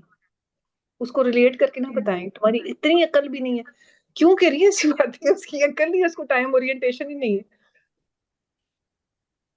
सो व्हाई इज इट कि बच्चे फिर ये सब कुछ शाउटिंग के बाद ओबीडियंस में आ जाते हैं? नहीं आते भाई, वो आपसे सिर्फ डर रहे होते हैं कि आप शाउट ना वो करें। डर रहे होते हैं, सही बात है। They're not obedient, they're just fearful then. भाई And उसको as क्या soon as they करना get है, a chance follow, to, they show हाँ, their like, and then they disobedience. Follow out of fear. एक किताब है, मैं आपको, अगर मेरे पास सॉफ्ट में नहीं है, हार्ड में है, how to talk to kids so that they listen, and listen to them so that they can talk. जरूर पढ़े। I'll definitely. मैं अपने बेटे से पूछती होती थी जब वो छोटा था, मैं कहती थी ऊंची आवाज में बोलो या हल्की आवाज में, तो कहता था आहिस्ता बोलिएगा। तो ये है कि ऊंचा That's बोलूंगी sweet. तो बुरा लगेगा ना। ठीक है। अच्छा, आई एम आस्किंग दिस कि मेरी एक स्टूडेंट है, शी इज 6 years old। मैं उसको हर जुबान में समझा चुकी, वो नहीं समझती थी। Then I went to her house like couple of times, तो मैंने देखा उसके घर में सब बहुत लाउड बोलते हैं, और समझाने वाली बात ना डांटने के अंदाज में बताई जाती है। And then I experimented it when she came to my house ना फॉर ट्यूशन। मैंने उसको ऊंचा बोला, सॉर्ट ऑफ लाइक असर्टिव डांट वाली आवाज में, and she followed it. And I was shocked कि ये कौन सा तरीका है किसी, मतलब it's not a right way to guide someone ना।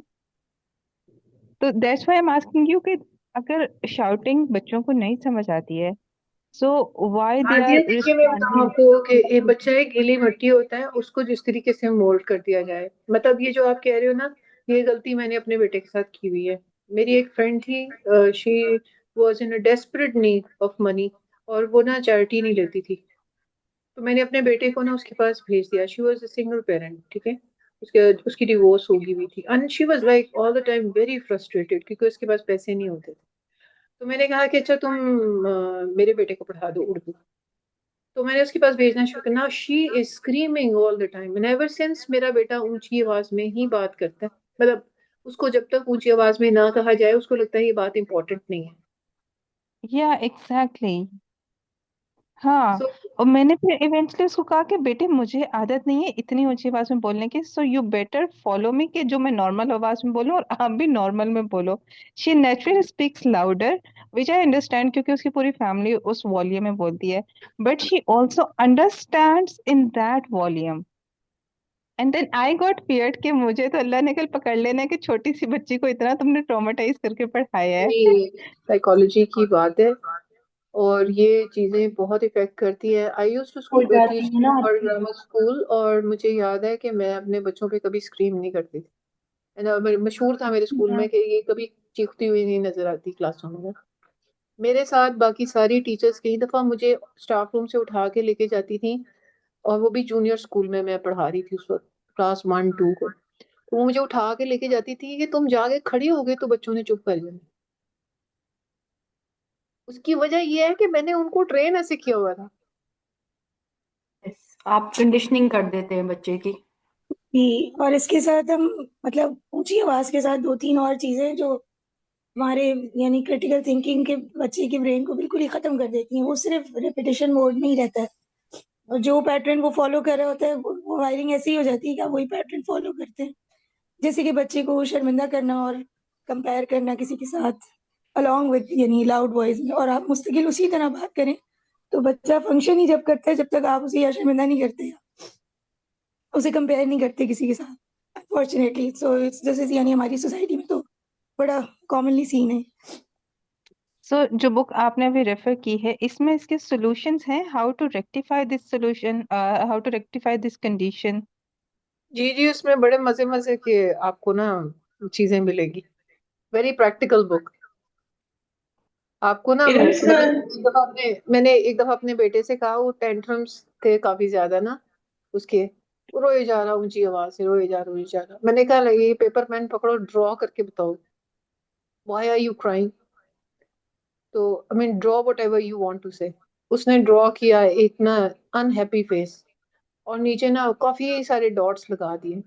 तो मैंने कहा कि बेटा ये क्या है? कहता है ये मेरे आंसू है। और उसके टेंट्रम्स खत्म हो गए। मतलब ये है कि मैंने कहा कि ये कहते हैं कि ये मुझे वो मेरे एक हेल्पर थे, वो कह रहे थे कि ये मुमताज अंकल ने मुझे तंग किया है तो इस वजह से मैं ना बहुत सैड हूँ। और वो सैडनेस उसने ड्रॉ कर दी। तो इस किस्म की आपको बड़ी सारी चीजें उस किताब में मिलेंगी कि लोगों को सुनते कैसे, बच्चों को सुना कैसे जाता है और बच्चे को हर चीज का आंसर नहीं दिया जाता। Let them figure out themself. So will it be applicable for a kid who is with me for 2 hours, but rest of the time she is with her family? Yes, you can make a difference, आप will कर help. सकते देखिए देखिए, उस्ताद जो है ना, माँ बाप और उस्ताद, अल्लाह ने बड़ा बहुत बड़ी वो नेमत रखे हैं इस दुनिया में। मतलब आप देखें ना कि वालिदैन का और उस्तादों का दर्जा क्या है। और जो चीज वह माँ बाप से नहीं सीखी जाती वो उस्ताद सिखाता है। जो कांट छांट माँ बाप नहीं करते अपनी, एज अ टीचर आप कभी भी अपने आप को अंडर एस्टिमेट नहीं करें। अगर आप आप उसको करते इसमें हैं हेल्प करेंगे ना, even she'll go back to the family, और वो वहां पे भी जैसे मैं भी बच्चों को पढ़ाती थी ना, तो if you teach them something out of the syllabus, एक तो वो उसमें इंटरेस्ट बहुत लेते हैं, राइट। अगर आप उनको ऐसी टेक्निक्स सिखा देंगे तो वो पेरेंट्स से जाके भी डिस्कस करते हैं और उनको भी कहते हैं कि ऐसे नहीं ऐसे करना है, मेरी टीचर ने मुझे आज ये सिखाया है, and they do that. That's really amazing. जी जी, ऐसे ही है। और जी उस्ताद जी, जो है ना वो बिल्कुल बड़ी सही कह रही नेमत हैं। है। इसीलिए अल्लाह ताला ने ना उस्ताद को भी वालिदैन के दर्जे के बराबर रखा हुआ है। कभी कभी अपनी किसी एफर्ट को ना ये अंडर एस्टिमेट नहीं करें। अब पढ़ाएं सही नीयत के साथ और अल्लाह ताला तब्दीली लाता है फिर। और मैं ये समझती हूँ कि हमारे माशरे में जितनी बुराइयां हैं बेसिकली दो लोगों ने अपना काम नहीं किया हुआ। एक माँ बाप, दूसरे उस्ताद। जो माँ बाप ने नहीं सिखाया था, हमारे जितने भी सरबराह इस वक्त बैठे हैं वो इतने मीन सेल्फिश क्यों हैं? ना तो उनके माँ बाप ने उनको सिखाया और फिर चले माँ बाप ने तो नहीं सिखाया, हो सकता है अनपढ़ हो, खुद भी ना जानते हो, लेकिन उनके उस्तादों ने भी उनको कुछ नहीं सिखाया। तो दो लोग हैं जो कसूरवार हैं हमारे माशरे में जो कुछ हो रहा है। और ये मतलब मैं खुद उस्ताद हूँ, और आप सोच सकते हैं मैं कितनी पेन के साथ ये बात आपको कह रही हूँ कि मतलब हमारा या हमने अपना काम नहीं किया। या चलिए आगे चलते हैं, थोड़ा सा और कर लें ये वाला थोड़ा। जज whether the passage contains an argument. अब आपने देखना है ये वाला पढ़े और मुझे बताएं कि क्या ये आर्ग्यूमेंट है भी कि नहीं। बाय द वे कैसे पता चलता है कि आर्ग्यूमेंट है कि नहीं? आर्ग्यूमेंट में क्लेम होता है, एविडेंस होता है। नहीं, एक चीज बताए ना। दोनों। You make a claim and then आप उसके लिए एविडेंस देते हैं, फिर आर्ग्यूमेंट बनता है। प्रेमिस भी होता है। पहली चीज है क्या ढूंढेंगे आप? आर्ग्यूमेंट में रीजनिंग होती है। नहीं नहीं, सिर्फ पहले मुझे बताएं, अगर ये पूरा पैसेज आपके सामने खुला है, आप लेकिन सबसे कंक्लूजन पहले देखेंगे। क्या चीज साबित करेंगे कि ये आर्ग्यूमेंट है भी कि नहीं? कंक्लूजन। कंक्लूजन। कंक्लूजन देखेंगे। आप पहले देखेंगे क्या है इसमें कोई क्लेम किया गया है। अगर क्लेम है तो वो आर्ग्यूमेंट है, वरना वो आर्ग्यूमेंट नहीं। कंक्लूजन होगा तो कंक्लूजन ही क्लेम होता है, और क्लेम होगा तो वो आर्ग्यूमेंटेशन हो रही है। अगर क्लेम नहीं है, कोई आर्ग्यूमेंटेशन नहीं हो रही। How can an argument be an argument without any reason? Can not B. So just claim तो argument नहीं शो कर सकता ना. आप It कर should have सकते हैं, been. लेकिन अगर आपने वो फॉल्टी हो जाएगा कि आपने क्लेम तो कर लिया, रीजन नहीं दी, वो हो जाएगा। आपका क्लेम ही कोई नहीं है और जो भी गुफ्तगू आप कर रहे हैं, आप कोई लतीफा सुना रहे हैं, तो वो आर्ग्यूमेंटेशन तो नहीं हो रही ना। That is just use of different, कहते हैं ना डिफरेंट यूज ऑफ लैंग्वेज होता है। That is one way to use language. आप खाने की रेसिपी बता रही है, नो क्लेम, कोई क्लेम और आर्ग्यूमेंटेशन नहीं हो रही। हाँ, आप किसी को परसुएड कर रहे हो, परसुएसिव राइटिंग क्लेम होता है। हाँ, डिस्कर्सिव राइटिंग के अंदर भी क्लेम नहीं होता, ये बता दूं।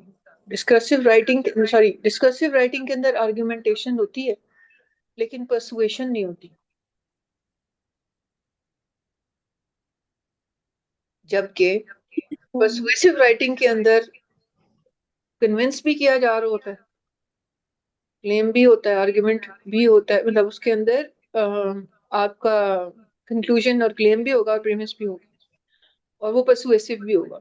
लेकिन डिस्कर्सिव के अंदर ना दो क्लेम्स इकट्ठे लेके चलते हैं, फॉर एंड अगेंस्ट हो सकता है। आप किसी के फॉर, किसी के अगेंस्ट, दोनों चीजें आप बता रहे हैं कि ये बंदा ये कहता है, ये बंदा ये कहता है, वो बिल्कुल ऑपोजिट है उसके, लेकिन एंड के ऊपर अपना ओपिनियन दे देते हैं। आप उसके अंदर सिर्फ जो कंक्लूजन ड्रॉ कर रहे होते, सॉरी कंक्लूड कर रहे होते हैं उसको, पूरी बहस को, उसको सिर्फ अपना ओपिनियन बता दे। अब मौलाना मौदूदी को पढ़ा है किसी ने?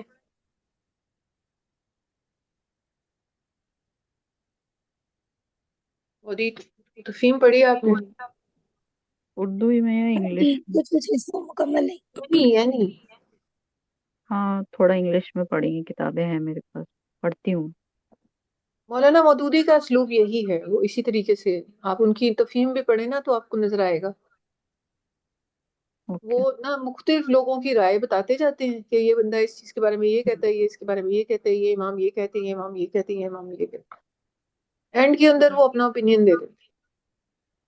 ये डिस्कर्सिव राइटिंग होती है, आर्ग्यूमेंटेशन ही है, लेकिन परसुएशन नहीं होती। ये नोटिस या किया तो है, इनके न्यूट्रल ये मैसेज दे नाम दिया जाता है एंड पे, न्यूट्रल मैसेज दे दिया जाता है, या फिर अपना ओपिनियन बयान कर दिया जाता है। दो दो तरीकों से इसको एंड किया जाता है।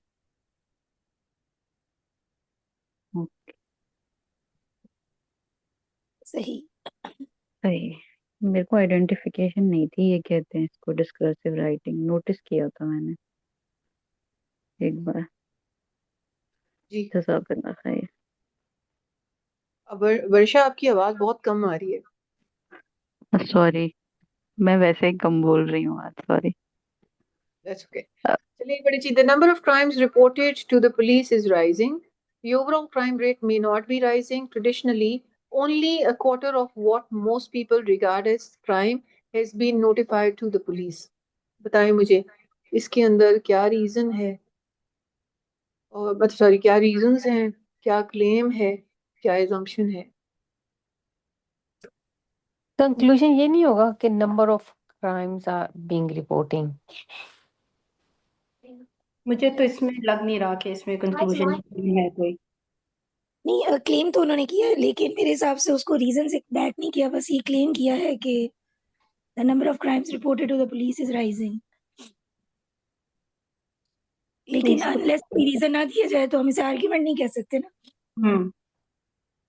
आप देखिए कि जरूरी नहीं है आपको वर्ड्स नजर आए ना, हमने देखना होता है कि अगर ये हिसाब से ये वाला अगर क्लेम है तो कौन कौन से आइडियाज इसको, इस रीजन को सपोर्ट करें, इस क्लेम को सपोर्ट करें। इसमें कंक्लूजन तो मुझे ये लग रहा है कि वो कह रहे हैं कि reports, number of reports been rising है, और उसके बाद उसको रीजनिंग भी ये कह रहा है कि इतने लोग तो हैं कि वो क्राइम को अंडरस्टैंड ही नहीं करते कि ये है भी क्राइम या नहीं है, लेकिन फिर भी ओवरऑल तो उसमें राइजिंग हो ही रही है ना। देखिए वो असल में मैं इसको एक दफा ना आपको बताती हूँ, कह रहा है कि नंबर ऑफ क्राइम रिपोर्टेड जो है ना वो पुलिस के अंदर राइज कर रहे हैं, लेकिन the overall crime rate may not be rising, क्योंकि traditionally only quarter of what people regard as crime has been notified to the, क्योंकि कुछ ऐसे भी चीज पुलिस तक पहुंच जाती हैं जो कि बेसिकली क्राइम नहीं होती, क्योंकि रिपोर्ट हो जाती है।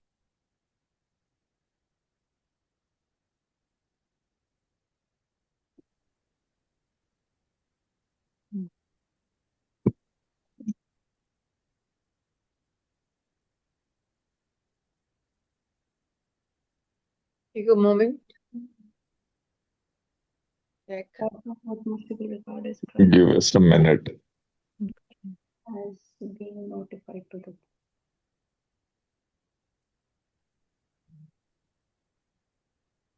प्लीज अपना फीडबैक देते जाया करिए ताकि हमें पता चलता जाए, कोई चीज किसी को समझ नहीं आ रही है हम अपना मेथड चेंज कर देंगे। Please let us know, share So your I feedback. think the feedback I Can I consider answer? Is something that is negative. Hajra याद है मिडिल सरसाई वाला क्या कह रहे सेंटेंस, थे, फीडबैक हमेशा नेगेटिव होता है जी। yeah. Yes, middle yes. वाला सेंटेंस ओवरऑल क्राइम रेट में नॉट बी राइजिंग, क्या ये यहाँ पर क्लेम हो सकता है? बिलाल अफरीदी, Yes. आपकी आवाज I can barely hear you, can you say I mean just repeat what you just said. अभी मेरी आवाज सही आ रही है? जी जी अब आ रही है। अच्छा, मैं ये कह रहा था कि मिडिल वाला सेंटेंस जो है, द ओवरऑल क्राइम रेट में नॉट बी राइजिंग, हम्म, ये क्लेम हो सकता है। देख लेते हैं और कौन कौन सा The claim is, इमरान आप कुछ कहना can you चाह hear रहे हैं? me? Yes.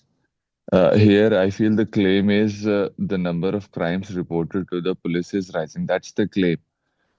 They are claiming the number of total number of crimes reported to the police is rising. वो बढ़ रहा है. That's what they're claiming, and they're saying the overall crime rate may not, मतलब overall crime rate may not be rising. Why?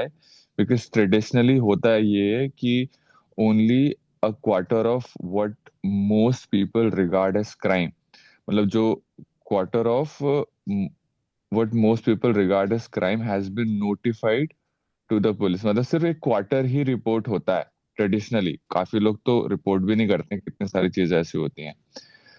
तो अब इसमें पहले तो वो क्लेम तो ये कर रहा है कि बढ़ रहा है crime, overall number of crimes बढ़ रहे हैं जो रिपोर्ट हो रहे हैं।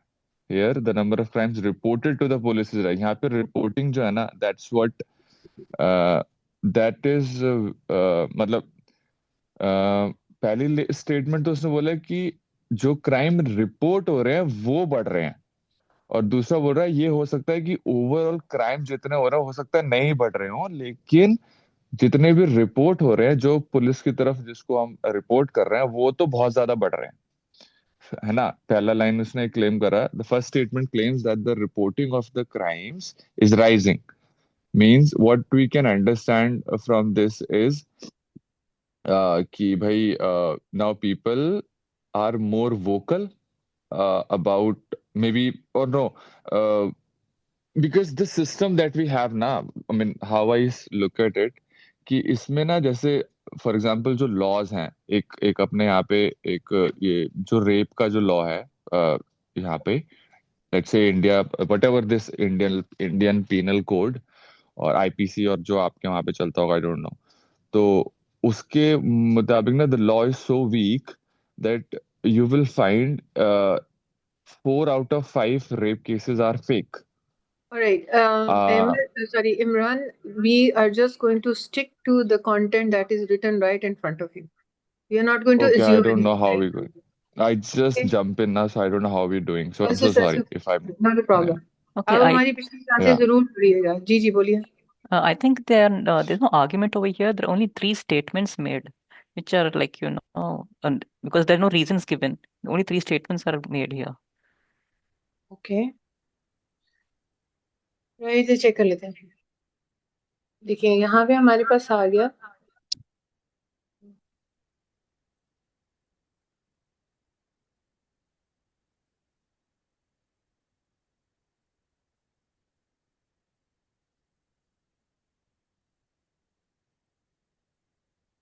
जी।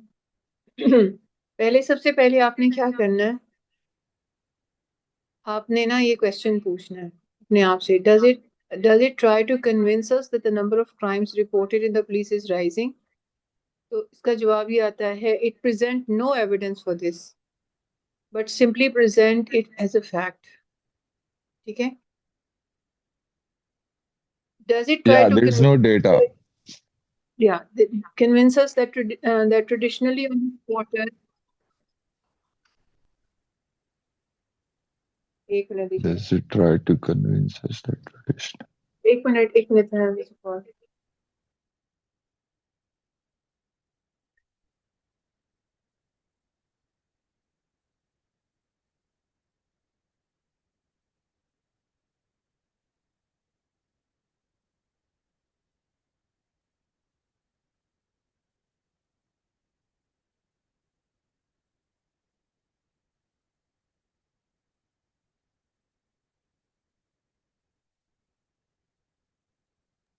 यहाँ पे आ गया कि does it try to convince us that traditionally only quarter of what most people regard as crime has been notified? Again, no evidence is offered for this.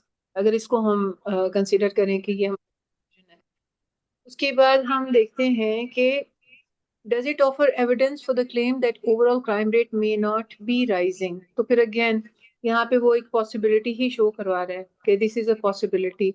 The fact is that reported crime is rising. Make us suspect. ठीक है, तो जो perceived crime हम देख रहे हैं वो may not be the crime rate may not be rising.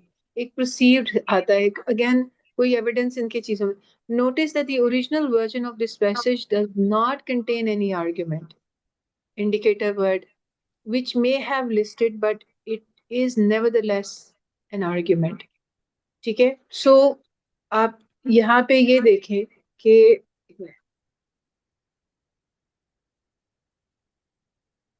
traditionally one quarter, अब यहाँ पे देखिए, traditionally only a quarter of what most people regard as crime has been notified to the police. So although number of crimes reported to the police is rising, the overall crime rate may not be rising. इसको rephrase करके लिखना था। तो reported, मैं जैसे आपसे कहा था ना कि the number of things, conclusion है overall crime rate may not be rising. ठीक है, रीजन उसने दिया है कि रिपोर्टिंग प्रैक्टिस हैव चेंज, और इम्प्लाइड लॉजिक है more reports don't necessarily means more crime, और इसके अंदर कोई आपको no indicator word but reasoning connects the statement, एक स्टेटमेंट के साथ सारे कनेक्ट हो रहे हैं कि overall crime rate may not be rising. तो ये उनका क्लेम है जिसके साथ वो चीजें कनेक्ट हो रही हैं।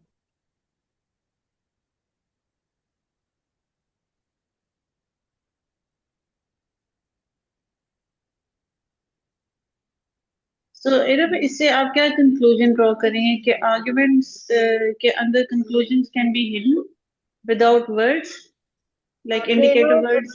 सबसे पहले आप देखते हैं कि कोई कंक्लूजन इंडिकेटर वर्ड है, नहीं है, तो फिर आप देखते हैं कि आप हर जुमले के साथ ना कनेक्ट करके देयरफॉर करके सो लगा के आप उसको उसको ना उसको ओके, कंक्लूजन रिफ्रेश की तरह करें। ट्रीट करते हैं और फिर देखते हैं कि क्या ये बाकी जितनी रीजनिंग की कल गई है कल हम उसके साथ रात रिलेट में कर रही है खा कि लेंगे, नहीं। इतने मतलब इसी दिन से नहीं खा रहे थे ना, 2-3 दिन से पहले खाया था ना, जब वो खाए नहीं कलेजी का, जब ज़ारा आया आपका थोड़ा सा उसके बाद में लूज मोशन आ गया। ज़ारा आपका माइक ओपन है।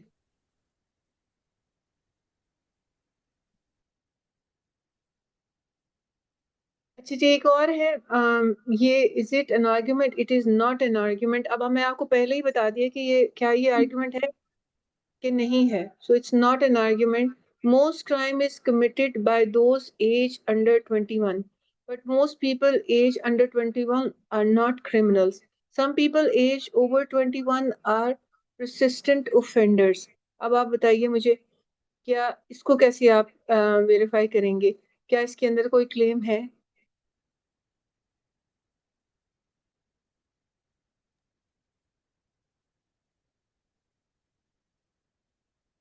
क्लेम तो यही लग रहा है कि under 21 mostly they are not criminal, और रीजनिंग ये है कि और ये इसलिए क्लेम है क्योंकि उसके साथ उसने नेक्स्ट स्टेटमेंट अटैच किया कि वो बेसिकली सिर्फ ऑफेंडर्स होते हैं, कोई क्राइम की इंटेंशन नहीं होती उनकी, और ये उसकी रीजनिंग भी है। अच्छा, और कोई? Give us a minute, please. जी जी।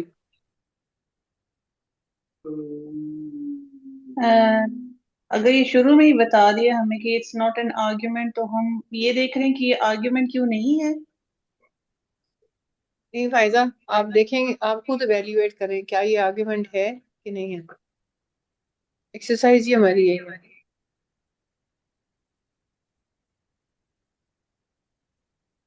अगर आपको लगता है कि नहीं ये आर्ग्यूमेंट है, प्रूव इट।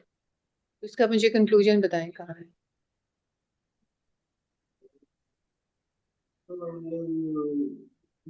मुझे तो इसमें सिर्फ 3 फैक्ट्स नजर आ रहे हैं। Most crime is committed by those so under. Therefore लगा के किसी के साथ उसको कंक्लूजन लगा सकती हैं। Sentence 1 2 3। So therefore no, Therefore, most crime age Actually, it is not an argument. ये सारे 3 Yeah. statement of facts बयान किए गए हैं। No reason और conclusion linking them. इसके अंदर कोई conclusion नहीं दिया गया, सिर्फ information share हो गई है। Looks statistical but lacks argument structure. Statistical data यानी 21 नंबर लिखा हुआ है, लेकिन argument structure नहीं है। So informative writing is not always argumentative writing. Information इसके अंदर है आपके पास, इंफॉर्मेटिव राइटिंग है इसके अंदर, मतलब पर्पस इंफॉर्मेटिव राइटिंग का है, लेकिन इसके अंदर कोई आर्ग्यूमेंटेशन नहीं की गई।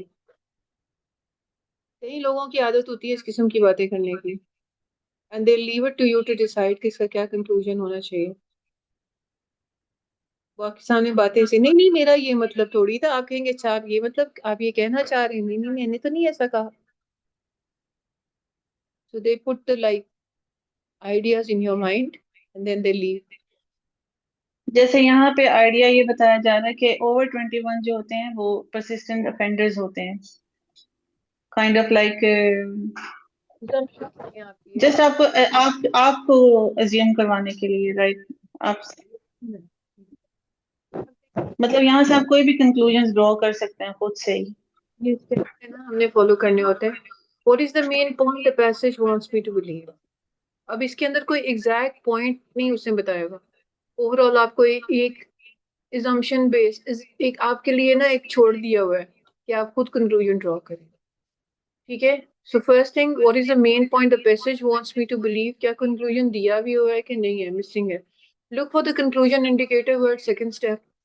Lisa, if there is no indicator, find the claim supported by other statement. Claim उसके साथ reasoning हो रही है. Claim आपको clearly stated conclusion हो और साथ में reason किया जा रहा है.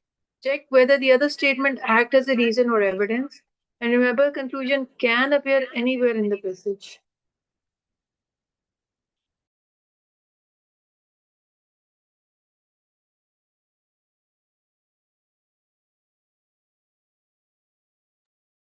Our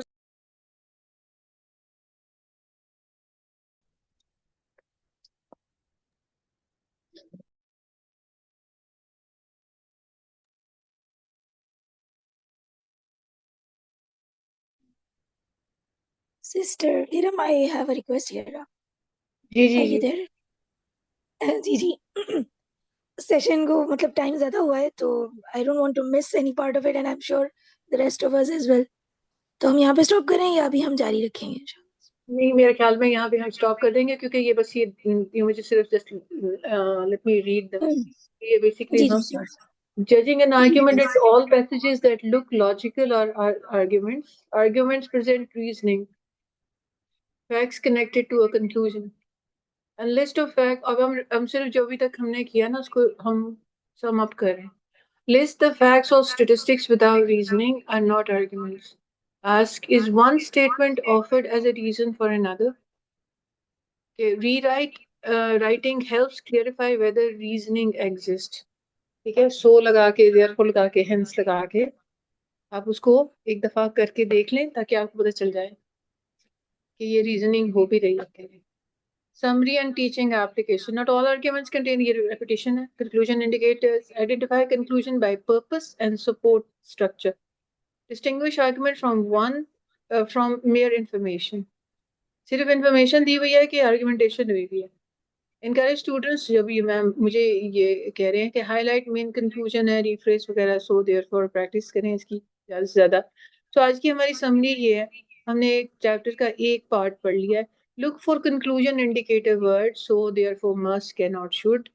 If there is no conclusion indicator word, look at each sentence in turn and ask, does the rest of this passage give an extra information which tell me why I should believe this? If the answer is no, then sentence is not. मैं इसको highlight बड़ा कर दूं.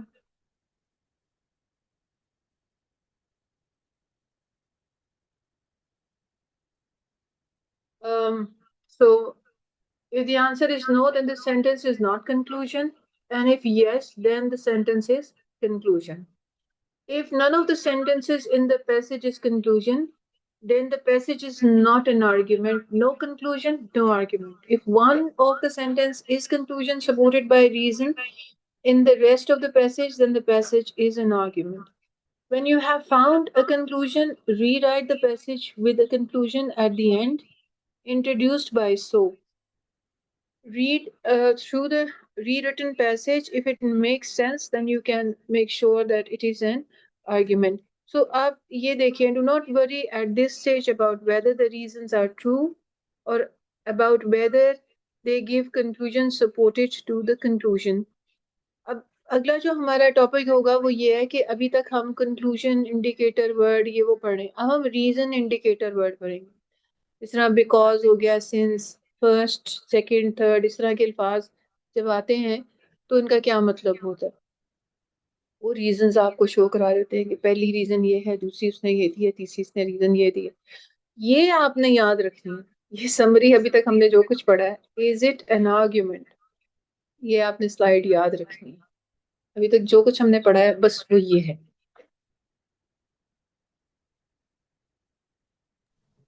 ठीक है. Can I ask a quick question? जी please. अच्छा, when we are analyzing any video या कोई talk, तो ये तो हम जब text analyze करें तो मतलब आप ये इंडिकेटर वर्ड्स और इस तरह से ही देखेंगे जैसे हम प्रैक्टिस कर रहे हैं. लेकिन नेसेसरीली लोग गुफ्तगू में तो इस तरह कभी नहीं भी यूज कर रहे होते, स्टिल दे आर क्लेमिंग, ऐसे ही है. तो जब हम नहीं देखेंगे इंडिकेटर वर्ड्स को या नहीं ऐसे तो होता है, देखना होता है आपने लफ्जों को भी.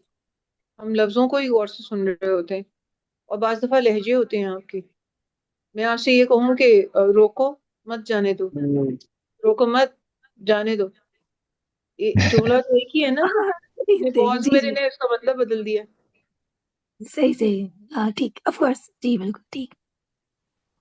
तो शुक्रिया। नॉट ओनली इरम जी, है, इरम ये आपने स्लाइड्स आप सारा कुछ शेयर होता है हमारे यहाँ, सब स्लाइड शेयर हो जाएंगे आज। नहीं इरम आपने ना एक सेमी कॉलन के साथ बताया था आर्ग्यूमेंट में जो सेंटेंस हो, तो वो उसको रिपीट कर देंगी प्लीज। देखिए जब हमने वहाँ पीछे पता नहीं कौन सा पढ़ रहे थे, तो मैंने कहा था कि अगर वो शायद आई थिंक मेडिसिन के बारे फर्स्ट में जो पैसेज था, फर्स्ट, हाँ फर्स्ट या या सेकंड पैसेज था उसके अंदर। उसमें मैंने आपसे कहा था कि अगर मैं इस पहले जुमले के बाद कोलन या सेमी कोलन लगा लूँ ना, तो इसका मतलब ये होता है कि सेमी कोलन कोलन के बाद बेसिकली आगे जो है ना, उसी सेंटेंस जो कि पहले जुमला लिखा उसी की डिस्क्रिप्शन आती है अच्छा ठीक है, वो इसको एक्सप्लेन कर रहा होता है आगे। आगे। हाँ, वो पिछले सेंटेंस को एक्सप्लेन कर रहा होता है। ठीक, थैंक यू। आपसे रिक्वेस्ट करनी थी before moving on to the next topic, आप कुछ इस तरह के स्टेटमेंट्स और पैराग्राफ्स दे देंगी फॉर दिस होल वीक, जिनको हम प्रैक्टिस कर सकें विदाउट आंसर्स, और नेक्स्ट टॉपिक स्टार्ट करने से पहले उनको हम नेक्स्ट क्लास में डिस्कस कर लें। Amna, question directed to you.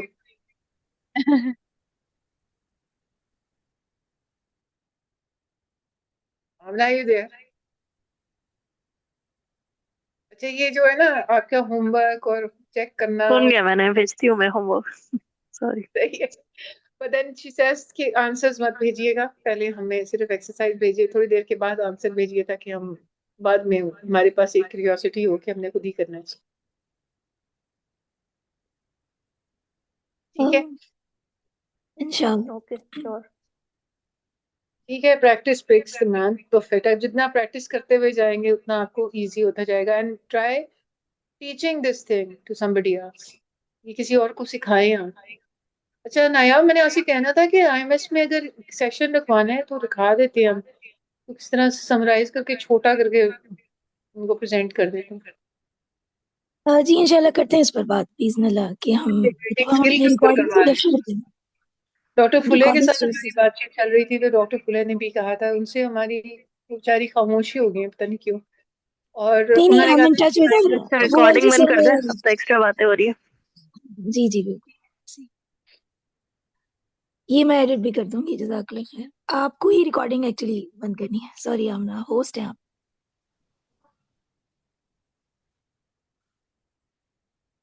ना आपने ही मन करनी है। हाँ हाँ सुन रही हूँ, सुन कर रही हूँ।